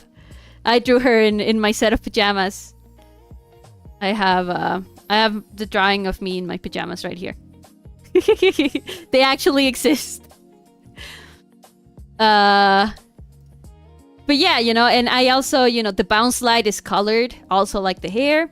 And we have like a dark shadow underneath the second light. And I kind of did it really messily because I kind of didn't know what I was doing. But when the time came, I did a whole set of the dokis like this. I don't know if you guys have seen it. The one that blew up the most is this one, this Natsuki that I drew. And in this one, I was already kind of like, I was getting it, you know, I was getting into it. Like, yeah, okay. You know, the lightest part all the way at the top. And then we have a second light, which is a little darker. And we have the color, the heart light layer. I actually have a tutorial on how I did this kind of hair. I'll share it with you guys. And then it's the shadows and then the bounce light. And that was that, right? And it looks really cool. It kind of looks... I really like this one. It kind of looks like a Sorry. It kind of looks like a gemstone. Like, you know, like it's shining and it's glistening. I have a bunch of more drawings like this. You know, I have Yuri as well.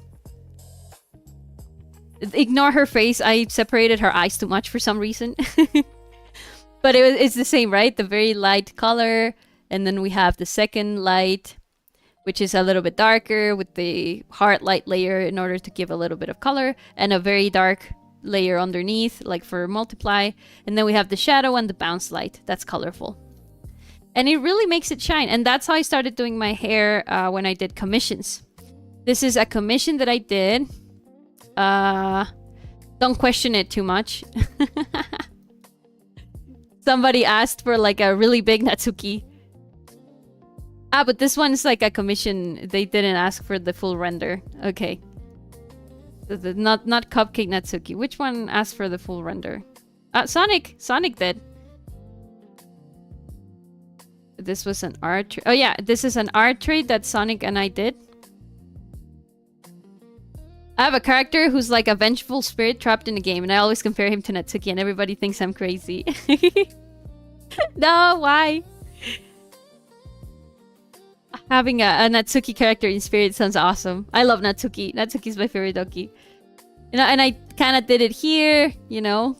I kind of still wanted to try out other things and stuff, but it's basically the same one. You can see how far we've come with shading hair like this to what we're doing right now. This is the practice. This is what practice makes happen, you know, guys. This is a 2-year growth.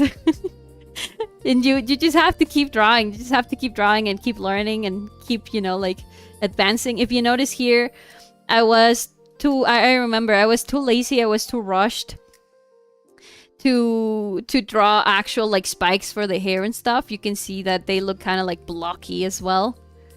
You just have to dedicate the time to draw your spikes, right? Like you cannot make certain things look good if you don't try it. Like in here, for example, I barely tried to do spikes. It was because I was so lost and I was so scared of messing it up and stuff. Sometimes you just have to say, hell, let's do it. Who cares?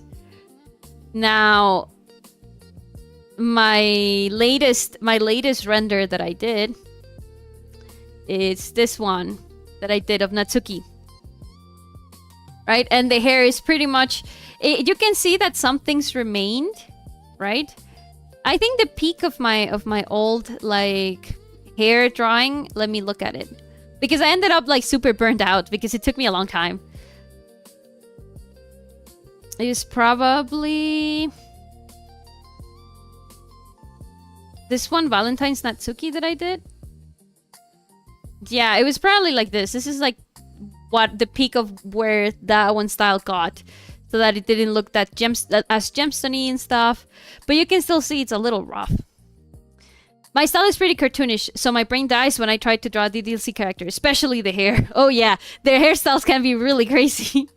I only drew Yuri once though, and Sayori is really fun to draw, but I fear the others.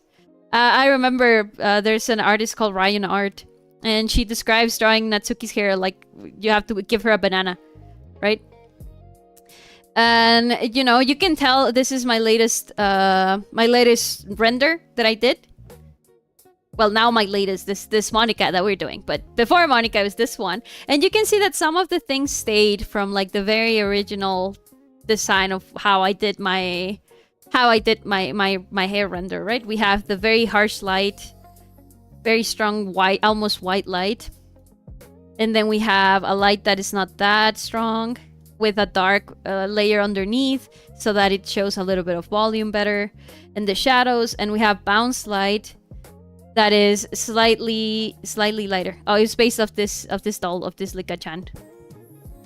How do I go back to the other photo? I think I'm gonna have to reopen it. Where is it? Where is it? Aquí está. Aha. And the bounce light, you know, that it's like a lighter color, but it's also still the color of the hair. And now looking at it, you know, like I did the render of the clothes and stuff. You can also see how I got better at that. I kind of learned a little bit more about where to place the shadows and stuff. Visual library. You have to expand your visual library. Watch things and learn how they look like. I had to take a photo of my elbow in this position to know to know how it looked like from there and everything. And now we got to here, where we're trying this new style that's a little bit more painterly, but it's looking really nice, right? And it's something that I would have never accomplished if I stopped drawing because, you know, I got frustrated or anything. You just have to, sometimes you just have to send the drawing, like I said, kill your babies. You go, okay, this is my baby. Off to the world you go. See what happens. I like the colors in that one. Not my particular style of colors I like, but they combine with each other really well. Thank you. I was learning, well, I was trying to learn about environment and stuff and how that looked in drawings. I still need to learn a lot. One of my biggest inspirations right now for that is an artist that's called Wednesday Ilus. We somos amiguitos. He's from Colombia. Lots of Latin American artists in the Doki Doki community, eh? I like how you explained the story of your style. It was like a small journey, if I could call it. Thank you. It's just like I said, doing the thing, you know, where you kill your babies and you just post your drawings and see how they do and see where they go and everything. It's your journey, it's your story, it's how you grow and how you can look back on it and be like, oh yeah, I used to draw like that, you know? I think it's really cool. And that's not to say that how I'm drawing right now is like, well, it's like better than before. It's just a little bit more grown, I think. You can tell a little bit that I put a little bit more care, right? And it looks really cool compared to what I was doing back then. It did look nice, it did look cool, but you know, it can always, I believe that something can always be better. It's not that it was worse before, but that now it's better. And keeping that in mind, you know, it's gonna help you to not put yourself down when you're drawing, you know, and you're doing your best with what you have.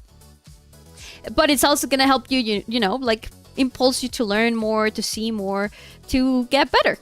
I think that's the whole point, right? When you do something, the whole point is to get better. Now that I'm looking at the hair, let's add the thing that I added, you know, with my drawings, well, with the way that I do hair, that it's always gonna appear in my renders. Oh, I also have another cool Another cool commission where I did the hair really, really pretty. It's the stargazing one. Another commission by Sonic Speed one, the person that's commissioning me for here, for this drawing. It's this one, like this, right? It's a little bit more careful and everything. You can see all of the shapes, you know, the harsh light, and then a little bit of a darker light, and the shadow, and the bounce light.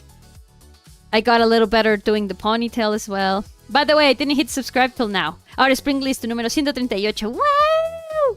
¡Ay, no puedo creer que ya somos 138! I can't believe we're 138 now. We started from the bottom and now we're here, Shrimplings. Thank you so much for subscribing, Springly. I really hope that you like it around. You like it around here. Show him the fat guy behind Lucy.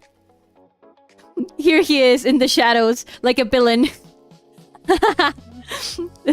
the fat guy. And a Monika little plushie and a Bendy plushie as well. Yeah, this is probably like the peak of my render before I started to like get crazy with it and draw a bunch of drawings in cell shading. Because after this I became really tired. And I just started drawing in like a cell shaded style. Oh, I have a lot of whips here that I never... This is a whip that I had that I never shared. Of Natsuki with a little frog while it's raining. I'm not gonna show all of them because I might finish them. I woke up. Rah, hello, Kira. Welcome. I think he's not in the shadows. I think he's Sonic, actually. Not that shadow faker. Well, he looked pretty evil there. He looked pretty evil. I did this one for the event in Twitter for dressing up the Dokis and stuff. I started doing more of like an anime, like an actual anime, like TV style, right? This one actually helped a lot. You would think that a simple style like this is way easier than a style like the one that we're doing right now. And it's only partially true. Why is it partially true? Because with a simpler style, you have to mentally decide, like shape by shape, which of these shadows is more essential than the other, right? Because the whole point is to not shade the hair completely. Is to just give the idea that it's hair and that it's shaded in a very stylized way, right? So it's also pretty difficult because all of these shapes for shadows are not put on randomly, right? They're thought out behind into what would look better, how to give the illusion of that the hair is turning, things like that, right? Whereas with a render like this, which is more elaborate, you don't really have to think much about it because you can just add as much detail as you want, right?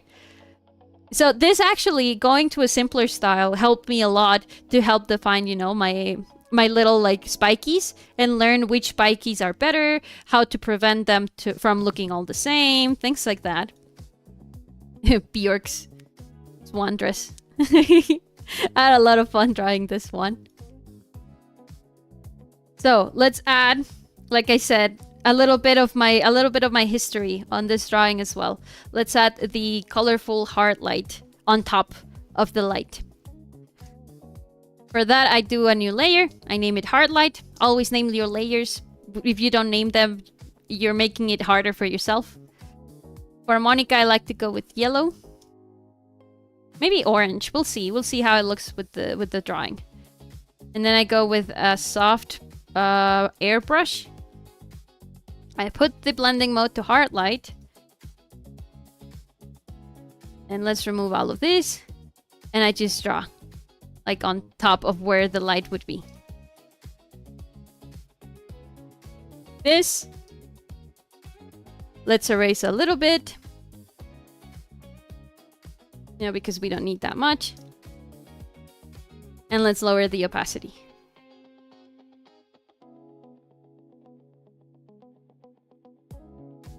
And we have a really cute color effect now on our Monika.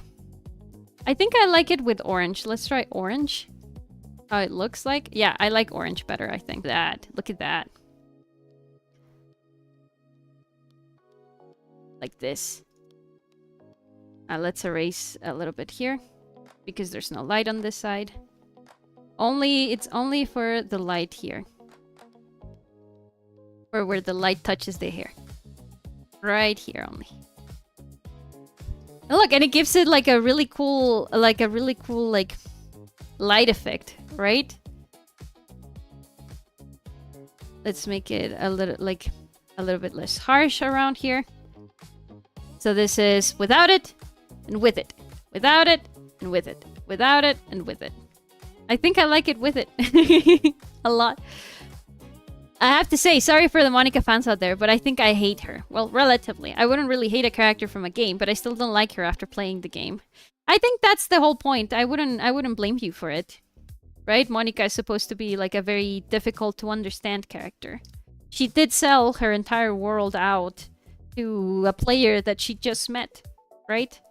She's supposed to be nuanced like that, I think. But I also think it's what makes her special, you know? She dared to do something different. So in a way, you can kind of commend her for that. You can be like, okay, yeah, I get it, I get it. You kind of were a you were a really mean person and you drove one of your best friends to like suicide and things like that. But I get it. You know, I'd probably freak out too if I learned that my world was a simulation. You know, in Monika's defense, I think she did act a bit psychotic, but I don't blame her for it. And let's add it here as well. There we go. Ta-da! Ta-da-da-da! It's a little bit too much here, so I'm gonna erase it a little bit. So yeah, it gives it a special like look without it and with it, without it and with it. Very dramatic kind of light as well. I think from a storytelling point, I also don't get her. I mean, Yuri, Natsuki, and Sayori are pretty relatable and deep characters, and Monika just seems a little bit more crazy and odd to me. I don't know. I think that's what the game was trying to say, right? Because, you know, there's a lot of things about DDLC. That's just my interpretation of the things, though. Yeah, it's. I also have a really strong interpretation, and is that the main message that the game gives you is that you should not look for understanding and love in a visual novel, right?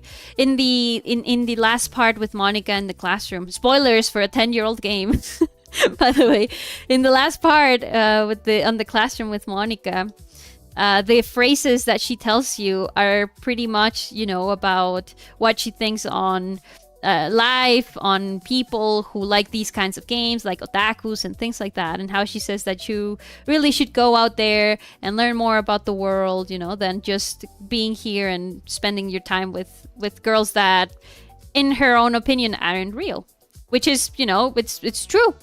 If we look at it like objectively, yeah, the DDLC is a fictional story and none of the characters exist. And the whole point with Monika is that she's the outlier. She's the one that's gonna tell you, don't stay in this world. So she's not relatable at all.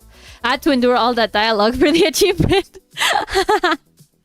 It's kind of bad because I remember when I played DDLC myself, all the way back in 2018, and some of you may already heard the story before, but I had just gone through a really bad breakup.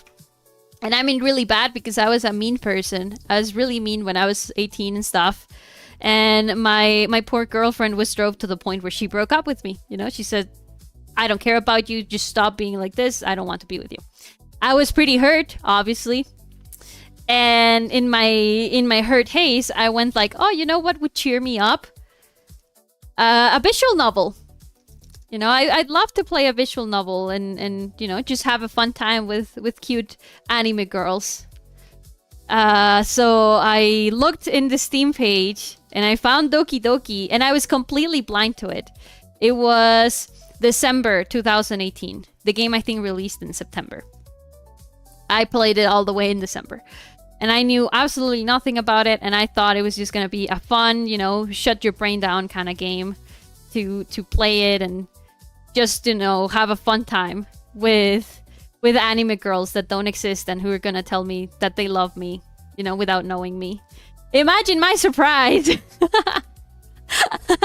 Imagine my surprise when I go, I play the game, and turns out the whole point is that, you know, you shouldn't rely on games like that.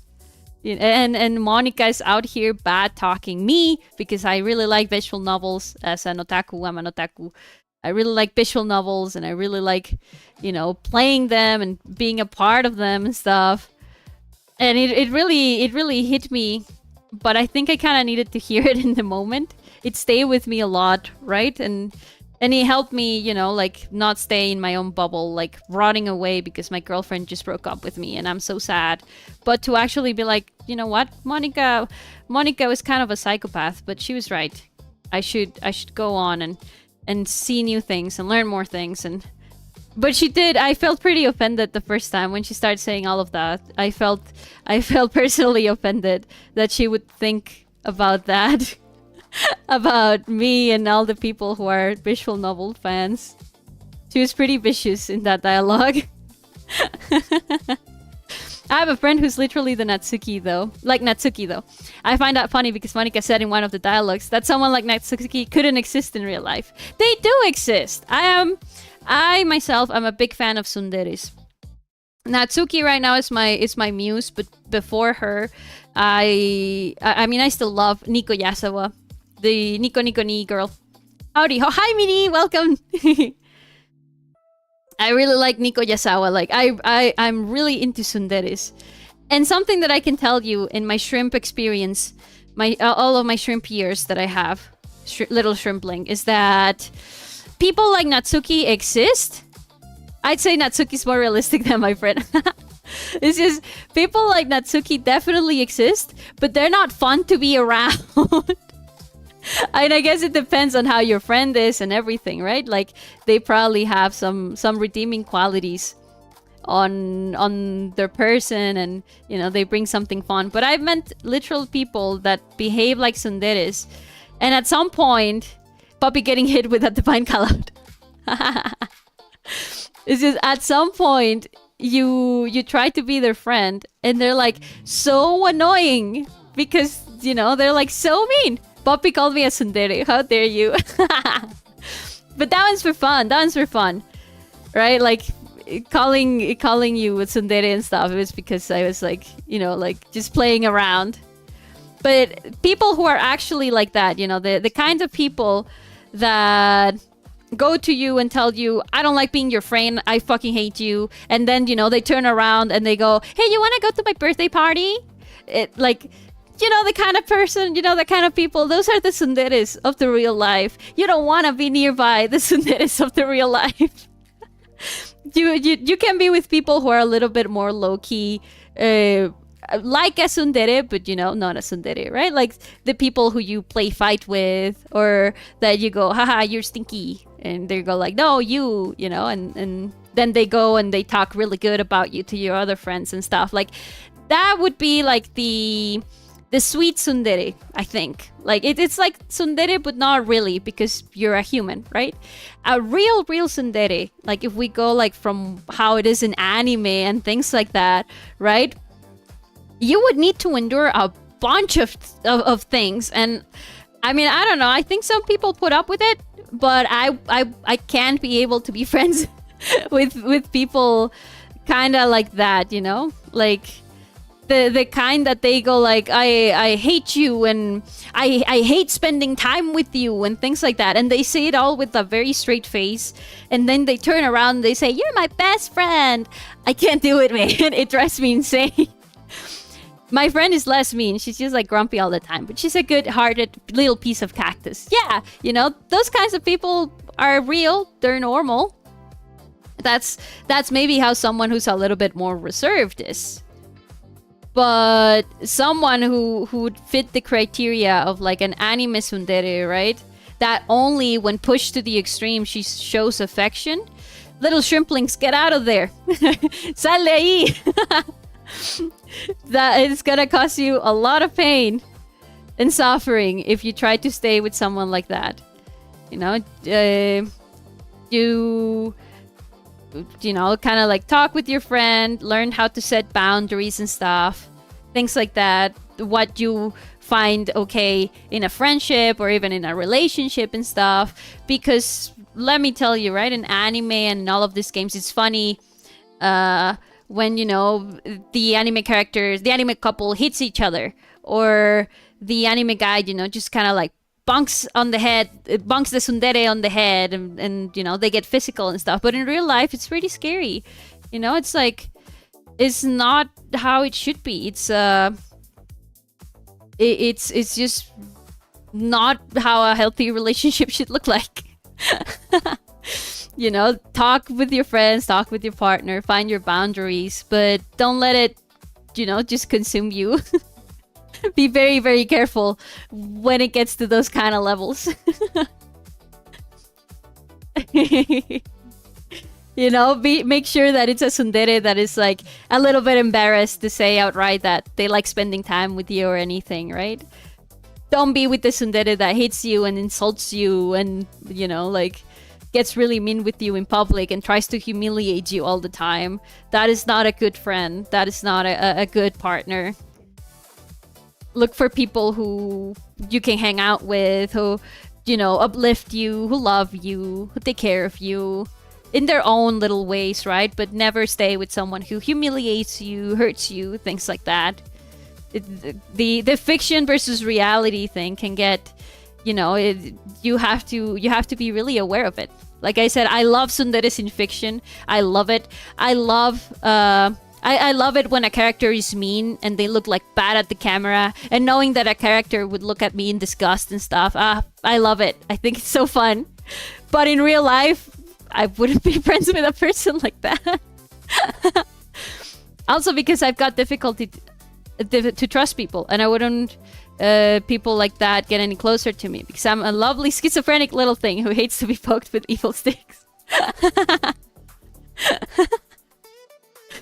Little lovely schizophrenic little thing. That is a wonderful sentence. But yeah, you know, being like that is fun.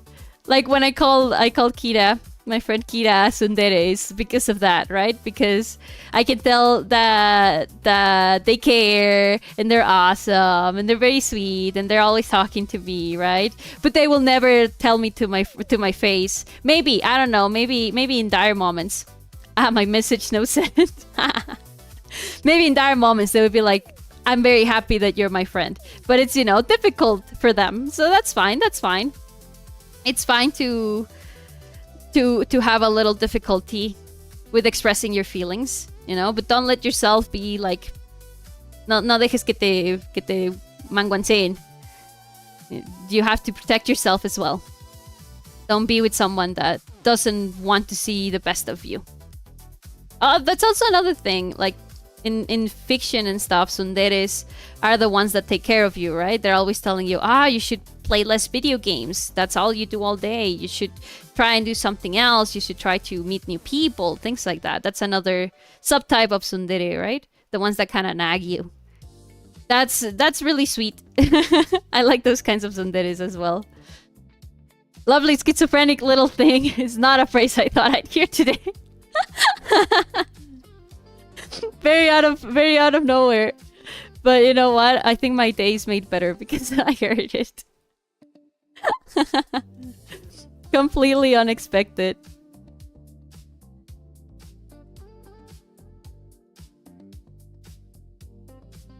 I think the shadow here would be a little bit less pronounced. Something like this. And maybe you could add a little bit of shadow here for these little thingies. Yeah. Sorry, it would become a warning to others before I admit friendship to him.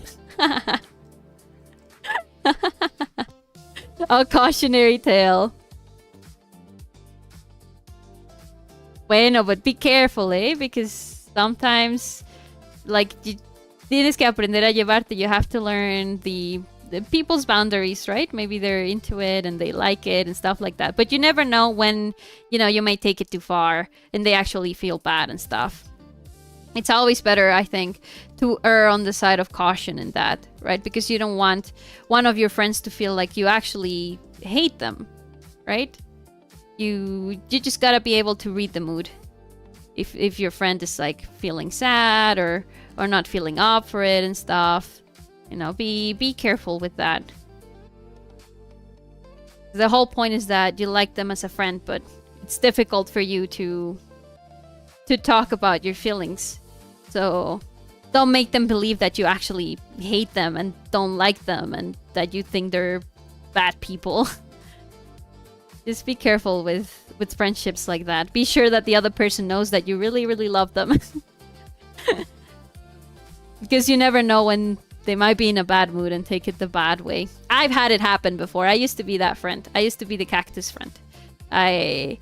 When I was a shrimpling age, maybe 19, even before, like I think 14 and 15, right? I was the cactus friend. I was a very cynical person, and you know, I would like play fight with people and things like that. And then one day, I actually ended up offending one of my friends, and we made up and everything, but it really scared me because I noticed that I kind of took them and our friendship for granted.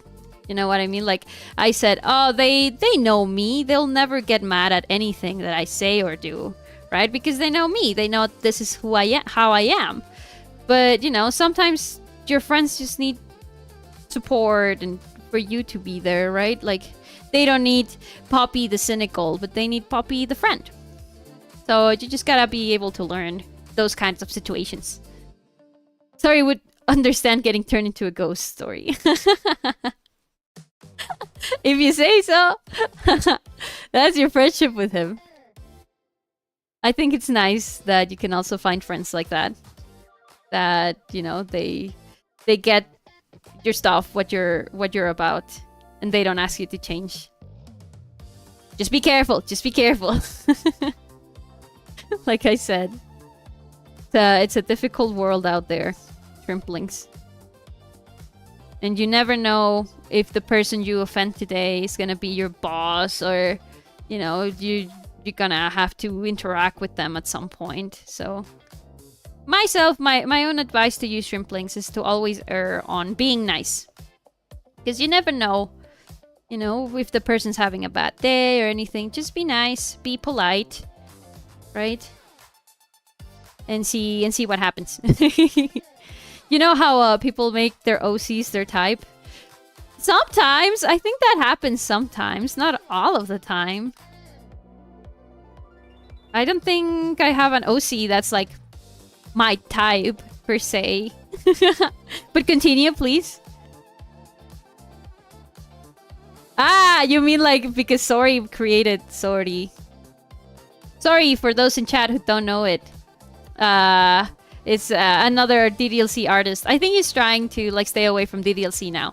But he has this OC that I've drawn many times before because like I said, I love mean characters. She's a very mean like fennec fox. Let me see if I can find it. And she's also super cute as well. Yeah, like in this one I gave her braids because I said that she would look cute with braids. This one, oh wait, I drew myself petting her because she's also supposed to be like super short and stuff. I love this little character. But she's like so mean. He actually once, you know, after I've drawn all of this fan art and stuff, I have a lot more like doodles. He also commissioned me once. You know, he said, "Hey, you actually want to know the story of Sorry?" That's the name of his character. Sorry, you know, the evil little fennec fox and how she actually is and everything. And I said, hell yeah. You know me. I want to know who she is, what she's about. And what I read her and I was immediately like, ugh. She really is mean. She really makes trouble for everyone and stuff. So it's I see what you mean, Kira, when you say that people make OCs that are their type. Maybe he just likes people like that to treat him like how Sori treats all of her friends.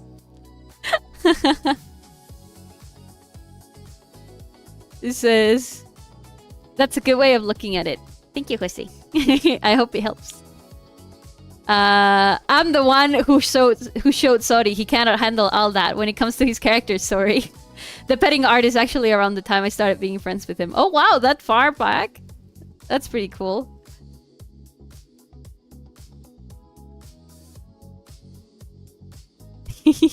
You know, Natsuki showed her rough side to protect herself from bad people. Yeah. I instead make no sense and I explode sometimes. But some other times it makes sense what I say and I explode sometimes. Call me weak, but I can't handle being rude to people. It eats at me. Yeah, I'm the same way now. Like I said, I used to be a really difficult person. And I got to see in real time how I hurt some of my dearest friends. So I'm just scared now to make anyone feel bad. And yeah, I totally get what you mean, Springly. It's like, you know, sometimes it just happens and stuff. But what's important is that our friends know that we are not our worst moments, I think. Right? That's how we would want to be, I think.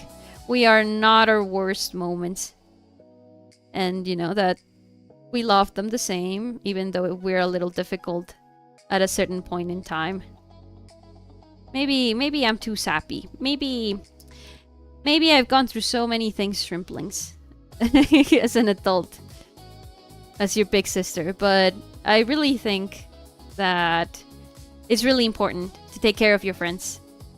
I think I want to make her shadow a little bit more orange. Yeah, like that.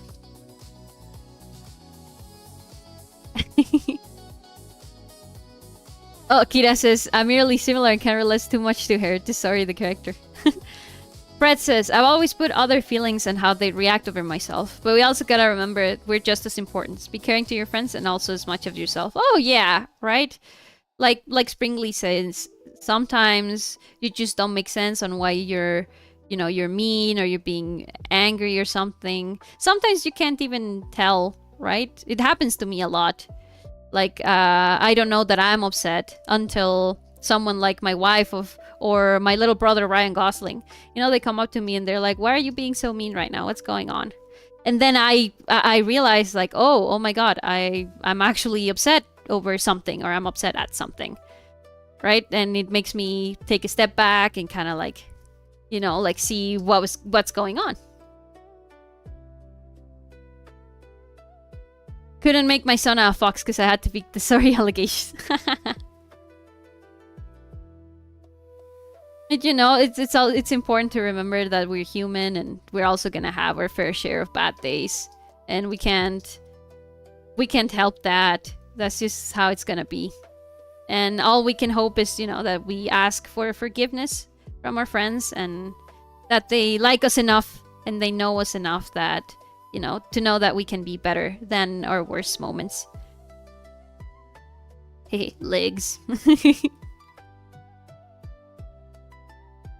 I think this part would also be like in shadow, like this. Because of all of this that's casting the shadow, her face and stuff. Well, her body. Right? I love that you got something cute of my reflection, even if with not making sense. I mean, usually I said actually incomprehensible stuff. We all have our random face.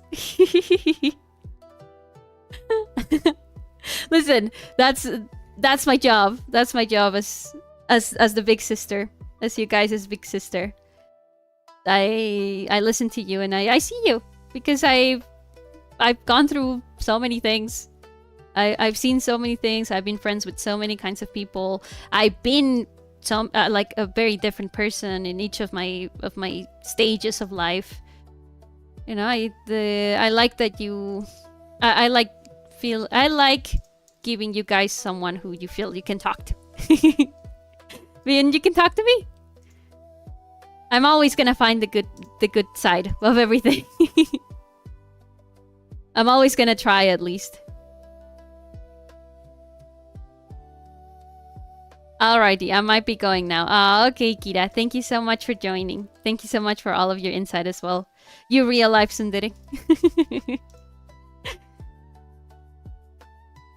I'm pretty sleepy and I gotta wake up for 1 AM gacha game summons with friends. Okay. The gacha takes priority. Take care, Kira. Brady the bread god and Teto. Oh, what's it called? Oh, hi, Teto. Oh yeah, it's called the bike. This was peak and wholesome stream, and it made me really calm, and I appreciate this stream of yours. Thank you so much, Springly. I'm happy that you were able to join and have fun. Good night, Shrimpster. Good night, Kira. I take it back. Have nightmares. I am not tsundere. Grr. Hello, Brady the bread god and Teto. So is your name Brady and Teto is like there? Or are you Brady and Teto at the same time? Also, I see your Monika PFP. You might enjoy the Monika Dakimakura that we're doing right now. Ooh, you like it? Ooh. Bread Teto. I'm really obsessed with how we did the hair shrimps. This looks awesome. And I have to live up to how everything else looks like.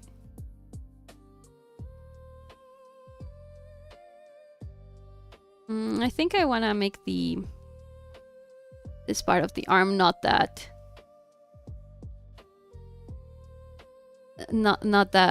like soft. I want it a little bit more hard, like how arms are supposed to be usually, right?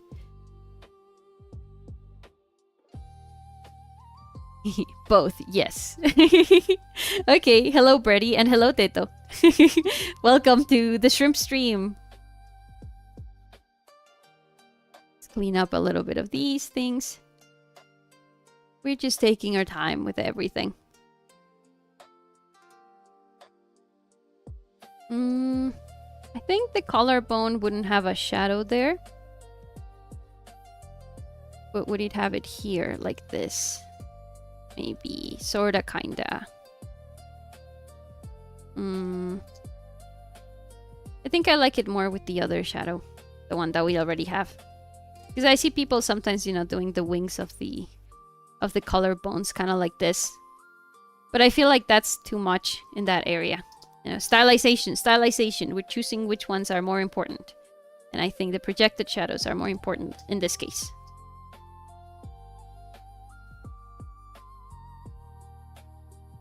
There you go. I'm here after making a stream of Believe on Monika. Oh, wow.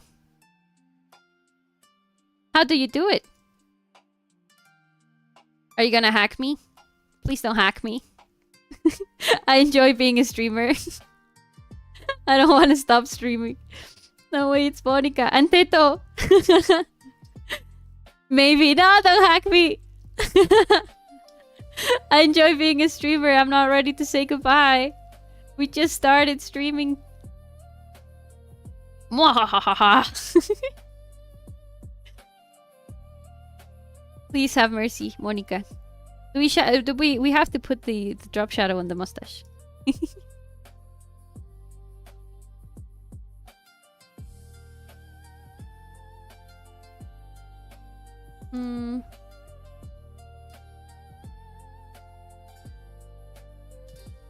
Little bit of shadow there on the cheek.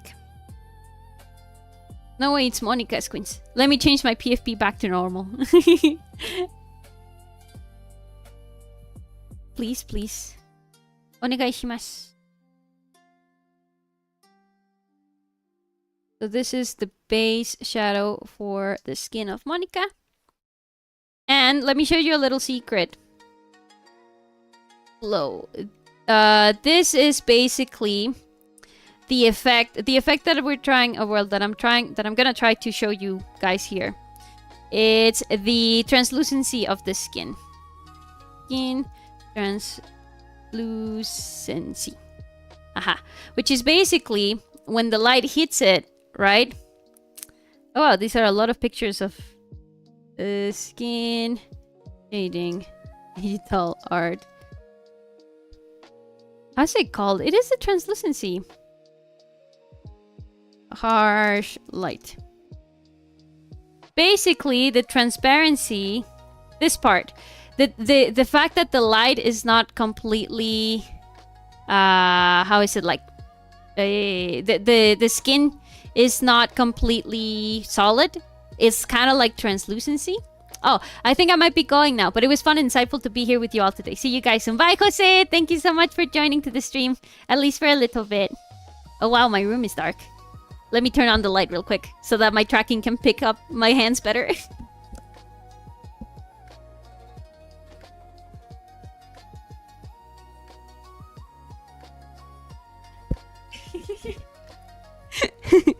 Little bit of Poppy here. Like, random. Hi guys, I'm Monika. Collect my poems. My name is Monika. I made the duckies. It was difficult to put the poems together. Ah, subsurface scattering. That's what it's called. Subsurface scattering in the skin. So yeah, it's basically that the light is not completely... The skin is not completely solid. When it gets hit by a rough light, you can see kind of like a little bit of the light, you know, it kind of like shines through, right? You see, you can even see it here where the person is not even that nearby. It still hits the fingers and you can still see kind of like that orangey glow from the light.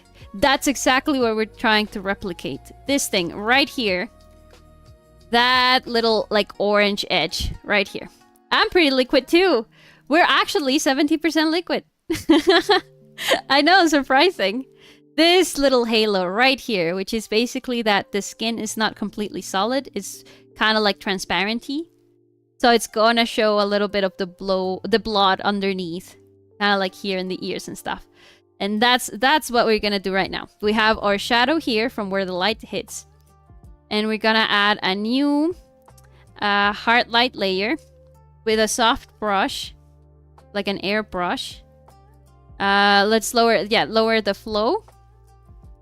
I think let's do it a little bit like darker orange. Yeah, like that. And we go through all of the edges and we add, you know, a little bit of it. Oh, ever so slightly. I think my brush is too big. Let me make it a little smaller. Maybe like half that, maybe like 28. Yeah. And we're gonna go through all of the shadows where it touches the skin. And we're gonna put that cute little like orangey glow. Just like that. All of them. All of the shadows have to have it. And you see, like, we're zoomed in and it kind of shows. We zoom out and it kind of doesn't show. And you go, is it really worth it? Are we really doing this? But then you turn it off and you go like, whoa. The skin looks way more alive with it. You see that? It just looks like actual skin. And with the other things that we're going to add, it's also going to look pretty cool too. So we do it again.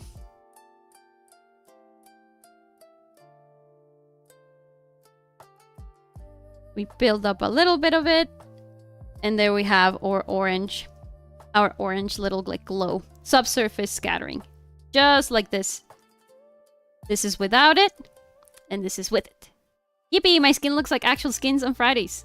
Why does it look the rest of the week?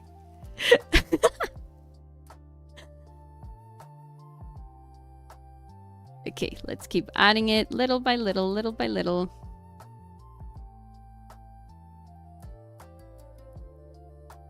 And you look at that, it looks so pretty.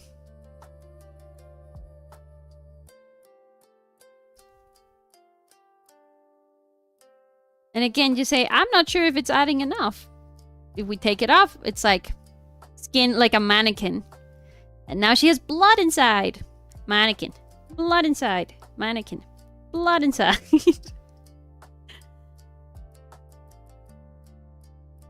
So be sure whenever you do skin and stuff. I sometimes also do it in like in cell shading. I guess it depends on the type of finish that I have on the drawing. But it's always good to add it because it makes the skin look even super livelier, and we haven't even added another shadow or bounce light or anything, and it already looks way more like skin. You see that? Let's clear it up a little bit. You know, make it like blend a little bit better with the rest of the skin so that it doesn't look like too harsh.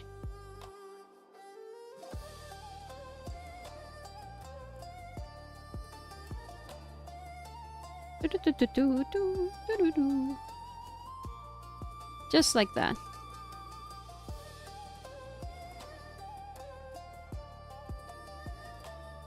And there we go. There we have it. If we want to blur it even more, we can select filter, blur, Gaussian blur, and filter it a little bit more, like a 5.6. Yeah, that looks good. Or another thing you can do, if you have Photoshop or Clip Studio, imagine if when our skin was hit by light, you could just see our skeleton. That would be so creepy. But it does look kind of cool. Another thing you can do for this, if you don't want to do it manually, you can just go to your shadow layer. I think Clip Studio Paint also has this. And you can add an outer glow to it. And you just set the color to, you know, what you want your heart light to be. You put it in heart light mode. And it does it automatically for you in all of the edges. You can make the size bigger or smaller. You can change the opacity to be 100 or less. Right? And it'd be like this. But I started doing it manually because I feel like it's, you know, you can control it better. If you notice, this one kind of looks a little like too uniform. And this one looks a little bit more natural. You see? Compared to this one again. It looks kind of too uniform. And again, the one we just did. You know, sometimes you just need it a little softer. So let's remove the outer glow. There you go. Just bread, Monika! Mwahaha! I've been drawing this for so long, I see her even in the toast. Peak PFP. Thanks, I made it myself. It looks pretty cute.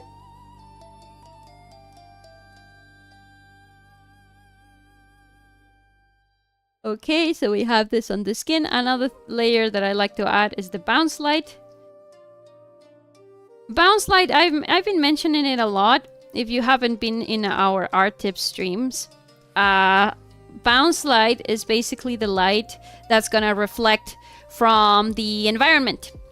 It can be green. If you're in a red room, it's gonna be red. If you're outside, it's usually gonna be either blue because of the sky or purplish because all the colors blending together become kind of muddy, right? For my skin bounce light, I like to make it purple. I feel like it makes it look very alive, very pretty. I even have it here on my swatches list already. And I like using it, you know, without anything special. I just add it completely uniform like this to all of the parts, like the bottom parts of the shadow. You can already start to see that it's looking kind of cool, right? It's a little bit too much, but it's okay. We're gonna take care of it. So we go on all the parts that are gonna have a pretty deep shadow. And parts that, you know, touch the floor or touch other parts with each other. Like this. And then we lower the opacity. I usually do like around 10 to 11. 14 I think looks good in this case. And you will see this and you go... Monika's driving you mad. Become one with the bread. Becoming bread. Wow. I'm a toast. You know, you might see this and you go, Poppy, this barely did anything. What is this for? Turn it off. Whoa, you see that? It's very subtle. Very, very subtle. This is with it and without it. With it and without it. And if we zoom out, right, this is without it and with it. It just kind of adds a little bit more of three-dimensionality. I have become bread, enjoyer of toast. Wouldn't the bread be the enjoyer of butter? Because it has that, like, on top of it. Like, all rubbed around. It should be... I feel like it should be butter, right? Enjoyer of butter. Well, let's add a little bit, some of it on the hair. Here. Just like that.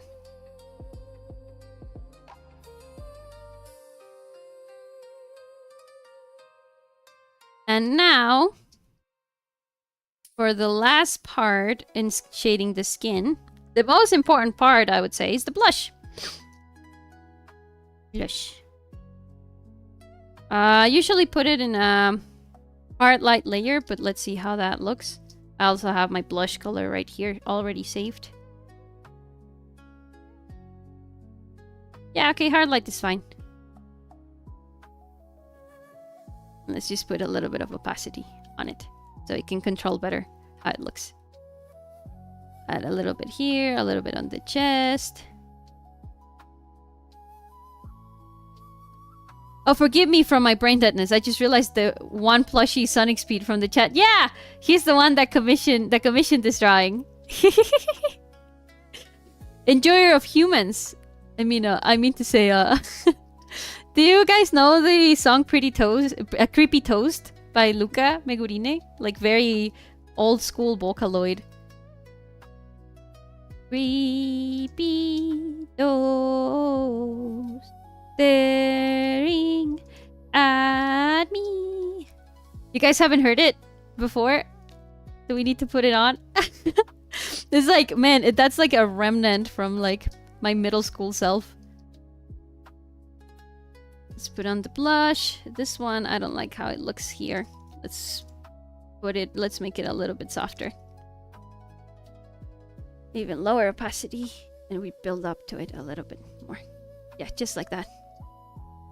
I like the one on the cheeks, on her cheeks. It looks nice, like that. I actually don't know how I feel about airbrush. I think I'm gonna try actually like a watercolor effect for the blush too, that it can fit with everything that we've been doing. Jam. I need to tell you something. I have a character who has a blush painted with red marker because she tries to be a kid schoolgirl but fails terribly. There's an important lore reason on why she does this, but the chat messages are too small for so much lore. That's insane though. Using, let's put it on normal instead. Let's do like a red orangey color. Yeah, I like this better. Using red marker though is insane. Reminds me of that one Homestuck cosplayer that tried to use Sharpie to actually paint her skin for her cosplay. If you guys haven't heard that story, you should totally look it up. It's really crazy. I was there for it all. I'm a cult leader of the bread cult, of course. I didn't know there was a bread cult. What do you do with the bread cult? What activities do you guys have on the bread cult?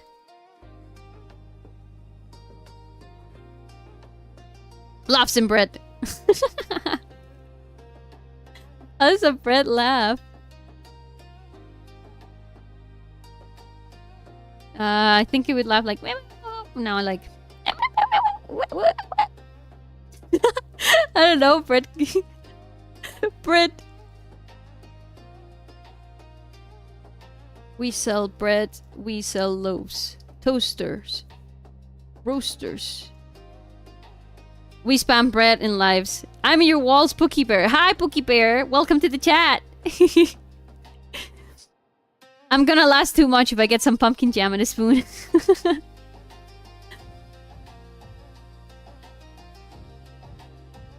Let's add some more blush around here.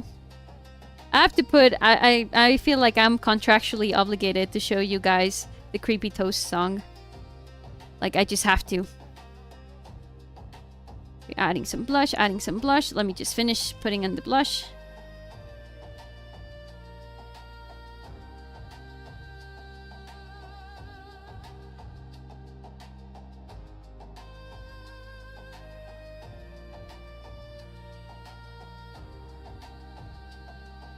This, and then we also put in, we erase a little bit so that we can get some of the skin texture back. There we go. Blushy. Make it a little brighter, like that. Yeah. Can I put it in like multiply? Does that look good? No. You see, guys, this is why I don't rely on multiply. Sorry, I'm late, Brady. I was making a video. It's okay. The breakout always forgives you. Unless you stop eating bread, I suppose. Am I right?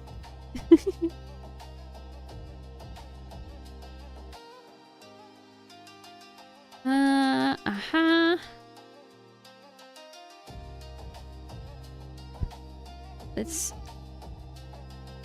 erase a little bit here for the edges. There we go. No blush, blush. No blush, blush. No blush, blush. So much blush, so much blush. Such pretty blush too. I actually think the shadow for the skin is a little bit harsh, so I'm gonna lower the... in this one too.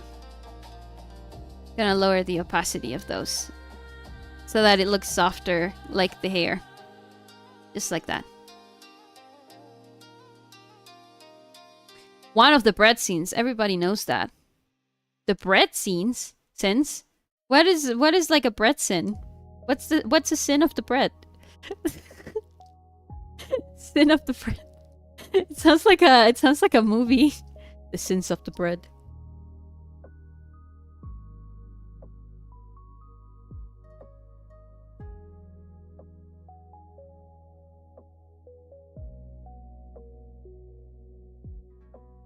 The other sin is putting fresh bread in the trash. The worst sin is hating bread. I don't think anyone hates bread. That's like a... Now that I'm thinking about it, that's like a pretty generalized statement, right? Do you guys know anyone who hates bread? It seems like such an innocuous thing to hate. Just like your sister did?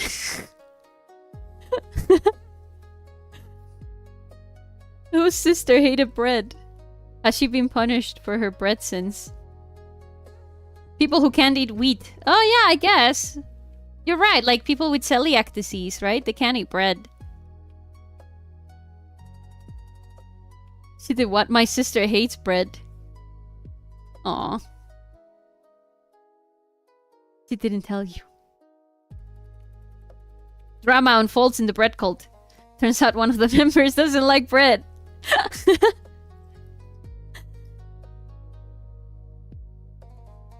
Let's turn on... Let's first group all of the skin parts. Well, all of the skin layers together for shading. And let's see how this looks without the line art. Wow! Wow! This looks so cool! So cool! Wow! I can't believe I drew this! I can't believe I drew this! I need to eat less flowers and stuff because I'm taking care of a bit of my... alimentación would be like you're taking care of your or what you eat. I think so. My English brain's not working right now. But okay, you're taking care of the stuff that you eat. But I can eat some. I just try to eat other kinds of bread. Amazing work as always. Thank you, beautiful. Thank you. I appreciate it, chat. My little shrimps. I enjoy bread and toast. I like bread too. My favorite type of bread is a bolillo. You can never go wrong with it. With line art. ¡Qué lindo! ¿Qué onda, Quacker? Hello, Quacker. Welcome to the stream. We did a new shading technique for the hair. You're gonna have to wait until the bot is up. And now we just need to shade Akio. Oh, let's shade Akio real quick. I think we can do that. Necklace, line art, music, dress, colors. Yeah, right here. Oh, no, maybe not. Where did I put Akio? Oh, yeah, he's in the colors base. The base color somewhere. Oh, there it is. Akio plush. I put everything in one layer because it's a plushie, so it doesn't really need that much of like a... You know, like the skin color and the hair, like... The hair effect and stuff, since it's a plushie. OMG, Akio. Hi, Akio. It's fine, Sov. I'll be right back. Okay, Brady, the bread got. Akio says hi. Look at his mustache. Look at his very pretty mustache. What a cute mustache. Now, when I do shading like this in one layer, I like to go with a pink, and then depending on the color, if you can see, I sectioned it off. Right? Skin and everything. So we're gonna be changing the color of the same layer little by little, just by selecting everything, and then locking in transparency. Okay, I need to go back to spawn point. Okay, I'm in your wall, Spooky Bear. Thank you so much for stopping by. You guys are really fun. The bread cult. And all of its secrets. So what I do is, you know, I shade everything in one layer. Let's just block in like the shadows and stuff. This, like I said, since this little Akio is just a plushie, if I make a little bit more like of like taking care of shading, it's not gonna look like a plushie anymore. It's gonna look like a small person. So we have to still make him look like he's a plushie.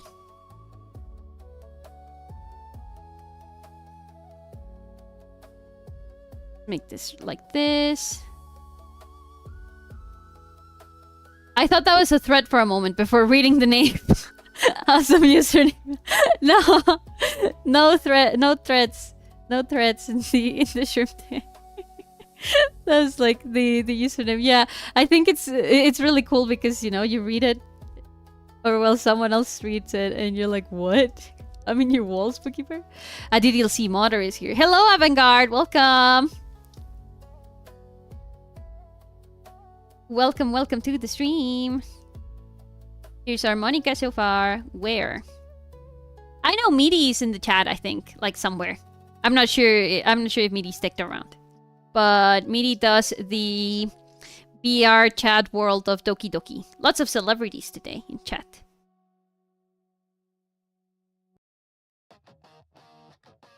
Add a little shadow here. And these ones too, because they fall down.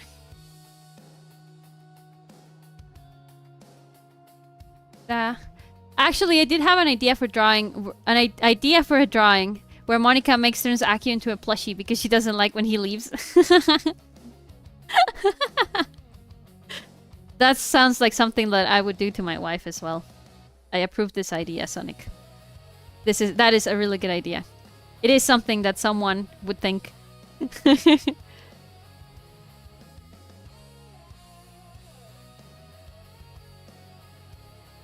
Oh.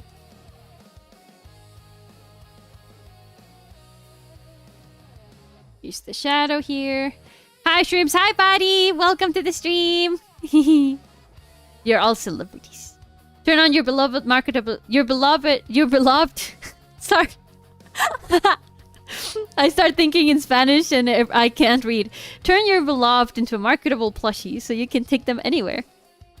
That is so good. That is literally what the people with like the oshis do. Like with their waifus and stuff. Hello, hello. Oh, Midi is still in chat. Hello, Midi. Yeah, but I'm not sure if Midi would count as like a DDLC modder.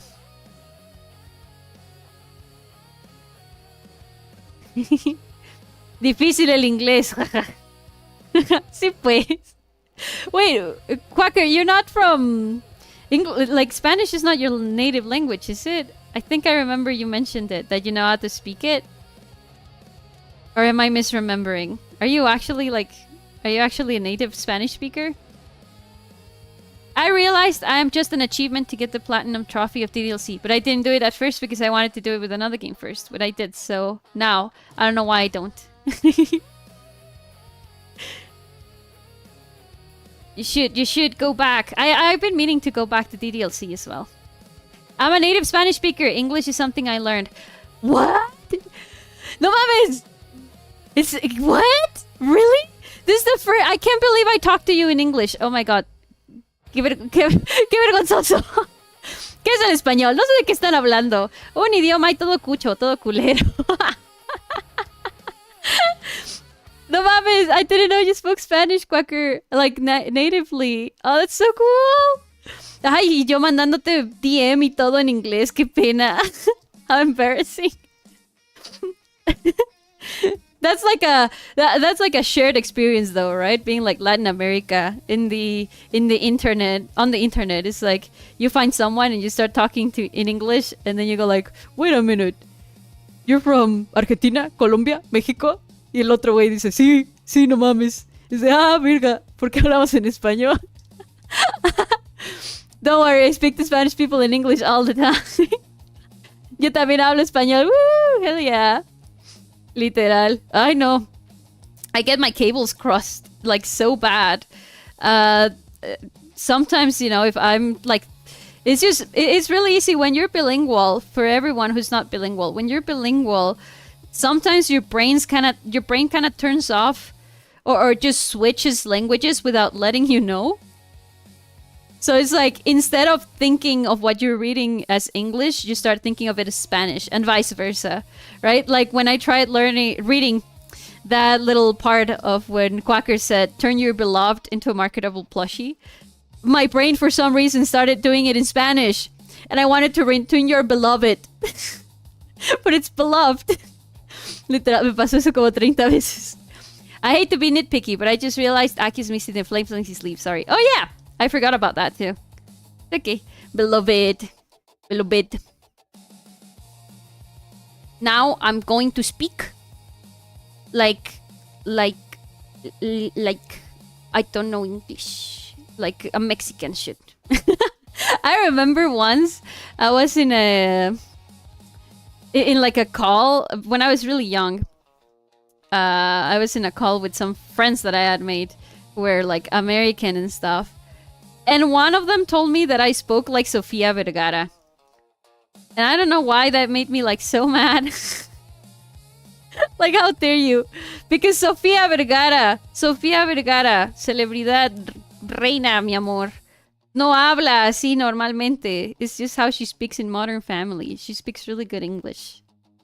And I couldn't believe someone would actually say, you sound like Sofia Vergara. Like, how dare you? How dare you? I want to see you try speaking Spanish. See how you sound. I love to sleep in my pillow bed. Gringo mode. XD Buddy, yo también sé que hablas español. No te escondas. Todos camarones latinoamericanos that have been able to escape Latin America, raise your hand.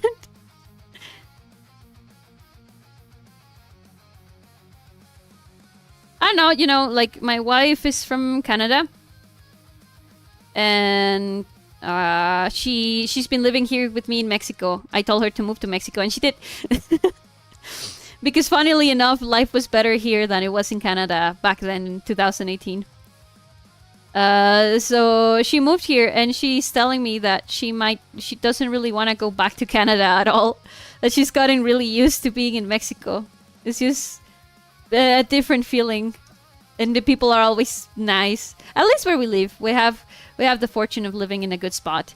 We do have some days, like at the risk of someone dangerous listening to this, but we do have some days where it's difficult because you have things like shootouts and things like that, or random shots being fired and stuff like that. But we live in an overall safe area, so we don't have to hear too much about it. But yeah, it's I guess once you're here, it's a little bit easier to ignore it, right? Americans or other Canadian friends couldn't imagine living here in Mexico, like somewhere like that, where you have to be on the lookout for things like that.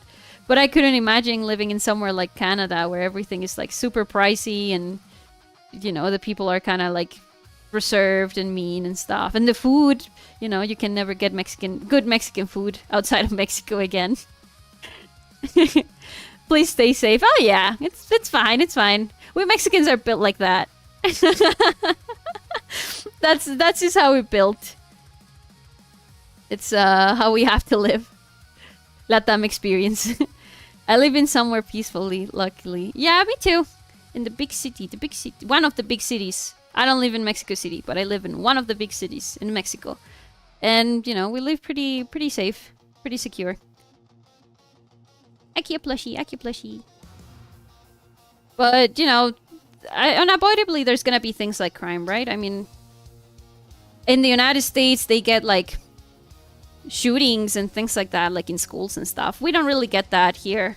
We do get them in, like, the streets and stuff, but it's usually, you know, between members of the organized crime, the narcos and things like that. But it's not like some random person just bought a gun at Walmart and is gonna go, you know, like, shoot up a mall or something like that. At least I like that where I live. We don't have people, like, crazy like that. It's a little silver lining. The medium city. Oh yeah, it's just the grown-ups shooting each other at least. Yeah. Yeah. We did have a couple of really ugly, like, school shootings. You know, I would say it's because of Yankee influence. But thank God we don't have as many as, you know, how I know it's in the US, that it's really tough. Every country has its things. And I am very happy here in Latin America. For all it's worth, in Mexico, where I live. They would need to offer me a really good job, or being part of, I don't know, HoloLive, for me to want to move countries. That actually reminds me that you can actually order ammunition through the Walmart app now in the United States. Like, what is that? That sounds completely crazy. What do you mean you can just order bullets through the Walmart app? What the heck? That is just so crazy to me. Like, what kind of business are you running, Walmart? Why would you do it like that? Every country has its issues and dangers. Yeah. Bullets through delivery. Like, oh yeah, special delivery. The special delivery for Poppy. Here's your bullets. Ah, thank you. I was missing some for my shotgun. Who needs bullets that bad to order them through Walmart too? Like, why would you need bullets through Walmart? It's so crazy to me. They don't care. They just want money. This is insane. I don't get it, you know. In my small Latin American brain, I can get it. Well, guys, I have to go to sleep and be safe and be safe. You guys take care of yourself. I may be back sometime since I like the vibes around here. Ooh, thank you so much, Sprinkly. I hope you can come back too, and I hope you have a good night's sleep. I stream every Tuesday, Thursday, and Saturday. On Tuesday and Thursdays, we're on at 5 p.m. And then on Saturdays, we're on at 10 a.m. So keep on the lookout. In my posts here on YouTube, I have my schedule. So I hope we can see you again soon. Thank you so much for joining. Bye, Springly. No, listen, you can buy bullets, but beware the video games. Oh, the video games. Oh, like Doki Doki. Didn't they make like a news report on Doki Doki in a country? I think it was Jordan or something like that. Where they were like, beware of this game. This scary game. Because he has difficult topics and stuff. Over the last 3 weeks, my hate for Walmart has gone up a lot. I know why.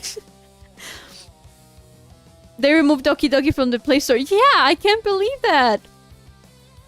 I can't believe they actually did that. But they said that they were working on it, I think. It's just, man, like... people who refuse to look at the actual issues, you know, in the countries and in their countries and things like that. Like, what do you mean? You can buy bullets through the Walmart app, but you cannot have Doki Doki on the Play Store app. Like, what? Why would you do that? It's still not back. Oh man. Aw, and they were so excited about that, like about that port too. I really hope they reinstate it soon. Because it does sound pretty bad, pretty mean from the government.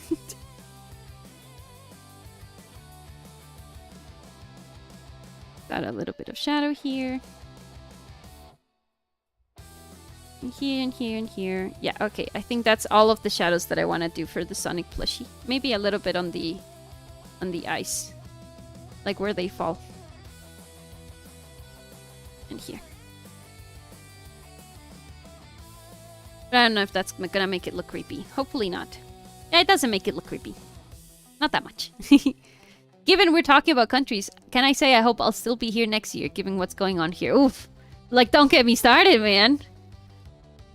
What the heck is going on in Europe? It's absolutely insane. You can always move to Mexico. I'll house you. You just gotta get the plane ticket first. And we can figure out, you know, what you can do here. To live and stuff. That reminded me, the DDLC Plus mobile port was released like a year before it was actually ready. Oh yeah! I didn't know that. Oh. Yeah, funny streaks in the Sonic Cat face. It was like a leak. The modding community was aware of it. No, not the leaks! Leaks are so bad though for when the actual product comes out. But I guess at least people were aware of it, right? Quick tip. If you're shading everything in one layer, it serves if you use your... If you segment all of your colors, so you can change... So you can change the color of your shadow. Let me show you. I'm gonna... Anyway, looks like it's my turn to be heading out now. Hope you all have a good time at the stream. At least I finished a rabbit's art. Anyway, bye everyone, and Anna the Big Shrimp Queen says, bye Abe! Thank you so much for tuning in. Oh, there we go. Bye Abe! Thank you! Why is my tracking being all crazy? Maybe I'm doing it too fast. Yeah, there we go. Thank you so much for joining, Abe. Oh yeah, so I was saying, you know, separate your colors at least. So you can do... Or well, change their colors of it individually. Like this. So right now I have selected only the blue parts. And instead of a blue shadow... Current layer. I'm gonna have... Instead of a red shadow, I'm gonna have a blue shadow. Like that. And I think it makes it look a little better. A little bit more careful. Just like this. And now for the white of the eyes, for example. Oh, well, we have the white here of the gloves. We can go with another type of shadow, like a blue one, a blue layer. Well, the kind of blue that I use for Monika is kind of like a muted blue. Let's see if we can get it on. Something like that, yeah. So that it matches her shadow over there. Luckily, everyone who knew about the port leak back in 2024 stayed quiet, so it didn't become a public fuss. I talk about it a bit now because the port is already out, so I figured I might. Well, okay, well, right now it's gone from the Play Store, but that's besides the point. Yeah, it got to be officially released, is what you mean. I still can't believe they took it down.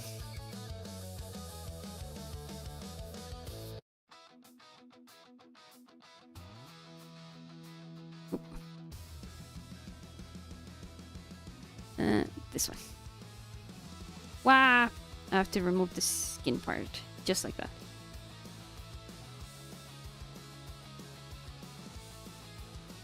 The little shadow. Exactly. Yeah, I don't know. I still think it's crazy. I can't believe it. Like, what the heck? They just removed it. Just like that. Absolutely insane. Lower the opacity a little. Let's add a little bit more detail to the parts here. That's the shine of the nose. I think it has to be like a little dot and then this. Yeah. Like how Sonic has it. Well, I think I actually like the streak more. Just like this.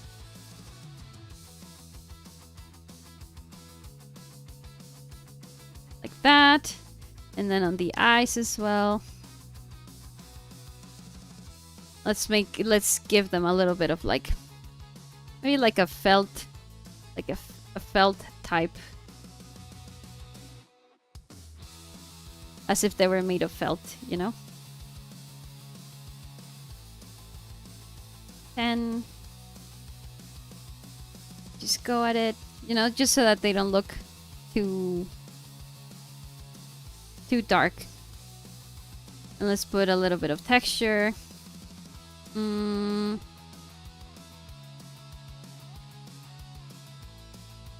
Dead trees, trees, atom for trees, scene tiny tree bark. There we go.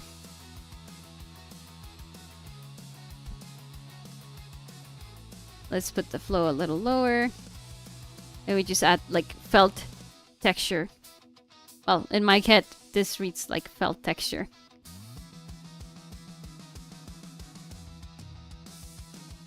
Yeah, so it looks like felt.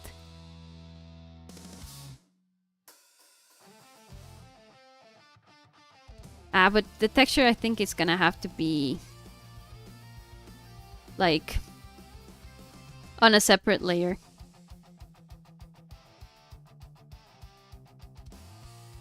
Oh my. All layers, yeah. Why does it look like that? Gonna have to paint it again. That's okay. Yeah, this is just like a darker color. Alright, I forgot about the multiplier layer. You see, this is why I hate multiplier layers. You can't color pick the colors as easy. There we go. Just like that.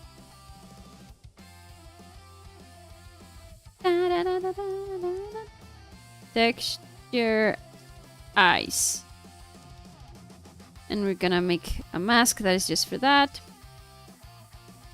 And let's bring the tree bark brush again. Let's give it like a felt kind of thing. Let's put it on multiply. There you go. And we got felt eyes. Eyes made from felt. Just a little bit. We also need to add like small hairs, right? This felt has like little hairs scattered around.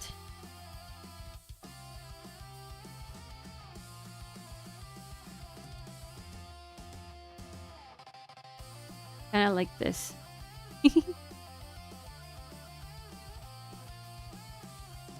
These very little hairs that it looks like felt. It looks so cute. And we're also gonna add a little bit of a rim light.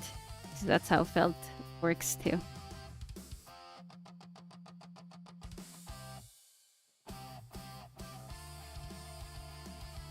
Just little hair, little felt hairs. And a little bit of light. I think felt catches light like way too harshly. So I think something like this is probably okay. Go really harsh with the light.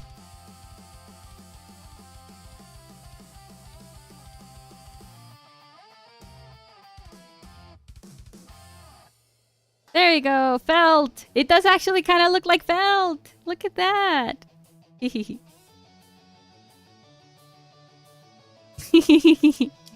little felt eyes. And let's add a little bit of a darker shadow for where they're like falling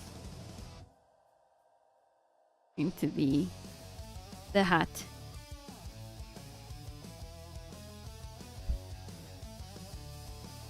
Like this. Little bit of felt, just a little bit.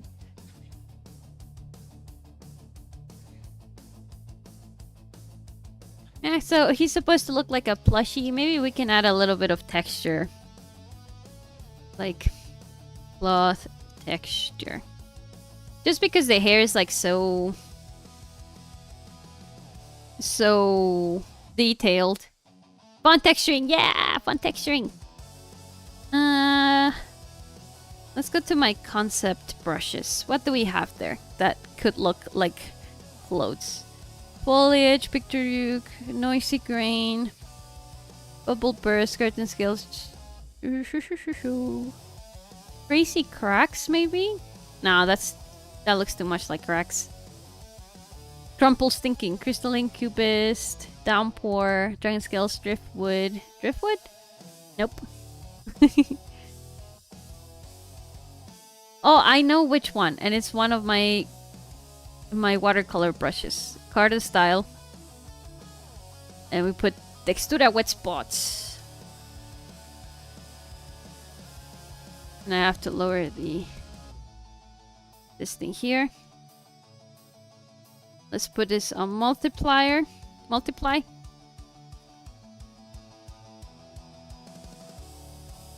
And we make the brush a little smaller.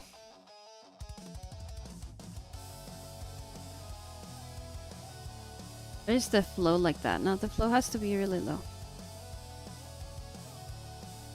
Why is it not working like how it used to?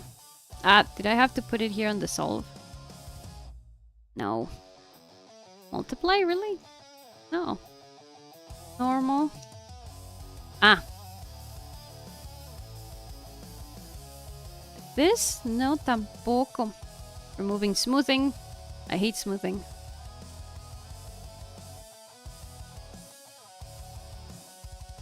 I don't remember how I used to do it.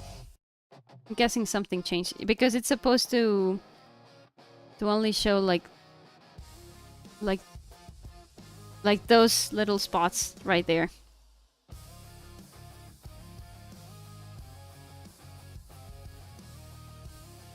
Like those thingies. Right there, right there. But I don't know what changed. I did update my Photoshop, so it's probably something like that. Yeah, it doesn't work the same as it used to. Dang it. Ain't that just the way? Let's see what else we can do. Oh, maybe here. Transfer. Flow jitter, build up, smoothing, dual brush, texture. Yeah, no clue. Heading to bed, but it's been nice catching the stream. Thank you for joining, Meaty. I hope you have a good night. Thank you so much for joining. Okay, what other thing do we have in the concept? Weirdness, triangular building thing, texture pop, splotch. Splotch? No, that's too splotchy. I'm gonna have to look for a brush that's like cloth textured, I think. Raindrops, rain basic, poster pressure. Oh, that's like what I wanted, but yeah, it's not looking as plushy as I would think. It looks more like noise. So yeah, I'm gonna have to look for a texture. Not sure yet. Because I kind of like how he looks, but he looks a little bit too flat. Like too... He is supposed to be a plushie after all. But I think he could have a little bit more texturing, especially compared to the hair that we just have on Monika right now. Turn off the liner. Yeah. Man, that hair, I can't believe we just did that. Right here on stream. That's insane. I think this is a good spot to stop. My little shrimplings. We'd be going at it for like 3 hours already. Let me remove my glove. So we got pretty far. Did you guys like the cool shading technique? Again, if you weren't in here for the beginning, you're gonna have to look at the VOD. But you should check it out because it's really cool. Yeah, we learned a lot. I think this Dakimakura is looking awesome. It's gonna take a lot more to shade this and then the rest of the body. But I think this one I can finish on my own. So next time, you know, it's already been a month, we can start doing a new drawing. I already have one lined up. It's on a whip. It's like partly a whip. So we can draw it on stream. And this one I'll finish off stream. And I'll just show you guys how it ended up looking like. Be on the lookout for that. Be on the lookout. Another fun stream it has been. Thank you so much. Let's check out the schedule. So, there we go. We're gonna be seeing each other again on Thursday at 5 p.m. We're gonna be playing our third part of Stray. Woo! We are in the sewers right now. We are looking for Seamus's papa. His dad that went missing in the sewers, trying to beat up the Zerks, which are the little guys that eat up metal and the robots and everything. Was fun hanging out for a bit. Thank you so much. It's been really awesome seeing this come together. Yeah, I'm very happy that you guys are enjoying how it looks. I'm also very satisfied with how it's looking like. Very excited to see it finished. Okay, so I'll see you guys again back. And we're about to sign off the stream, Tom. I'm sorry, but you can look at how it's looking like right here. We have shaded her skin, and we have shaded Akio, and we also have the hair done. There you go. Okay, and also on Saturday we have our super cool guest stream. I'm gonna do it like this so you can see the time. At 10 a.m. we're gonna have Pocket's Picnic. You guys might remember her as Marnie Mallow. She rebranded recently, and she's also doing VTubing. So yeah, I hope I can see you all on Thursday, 5 p.m. The stream is already up on YouTube, like where it's gonna be held at, so you can like, you know, click the bell and have it notify you and stuff.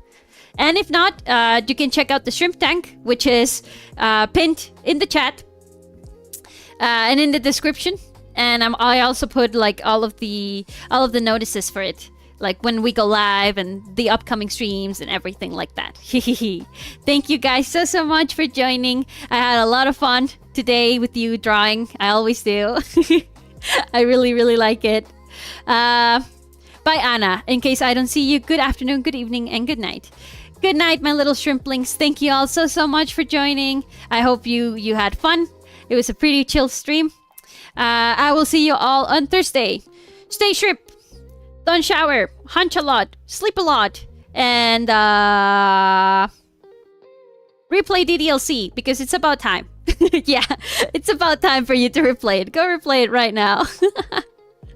Bye guys. Thank you so much for joining. Bye.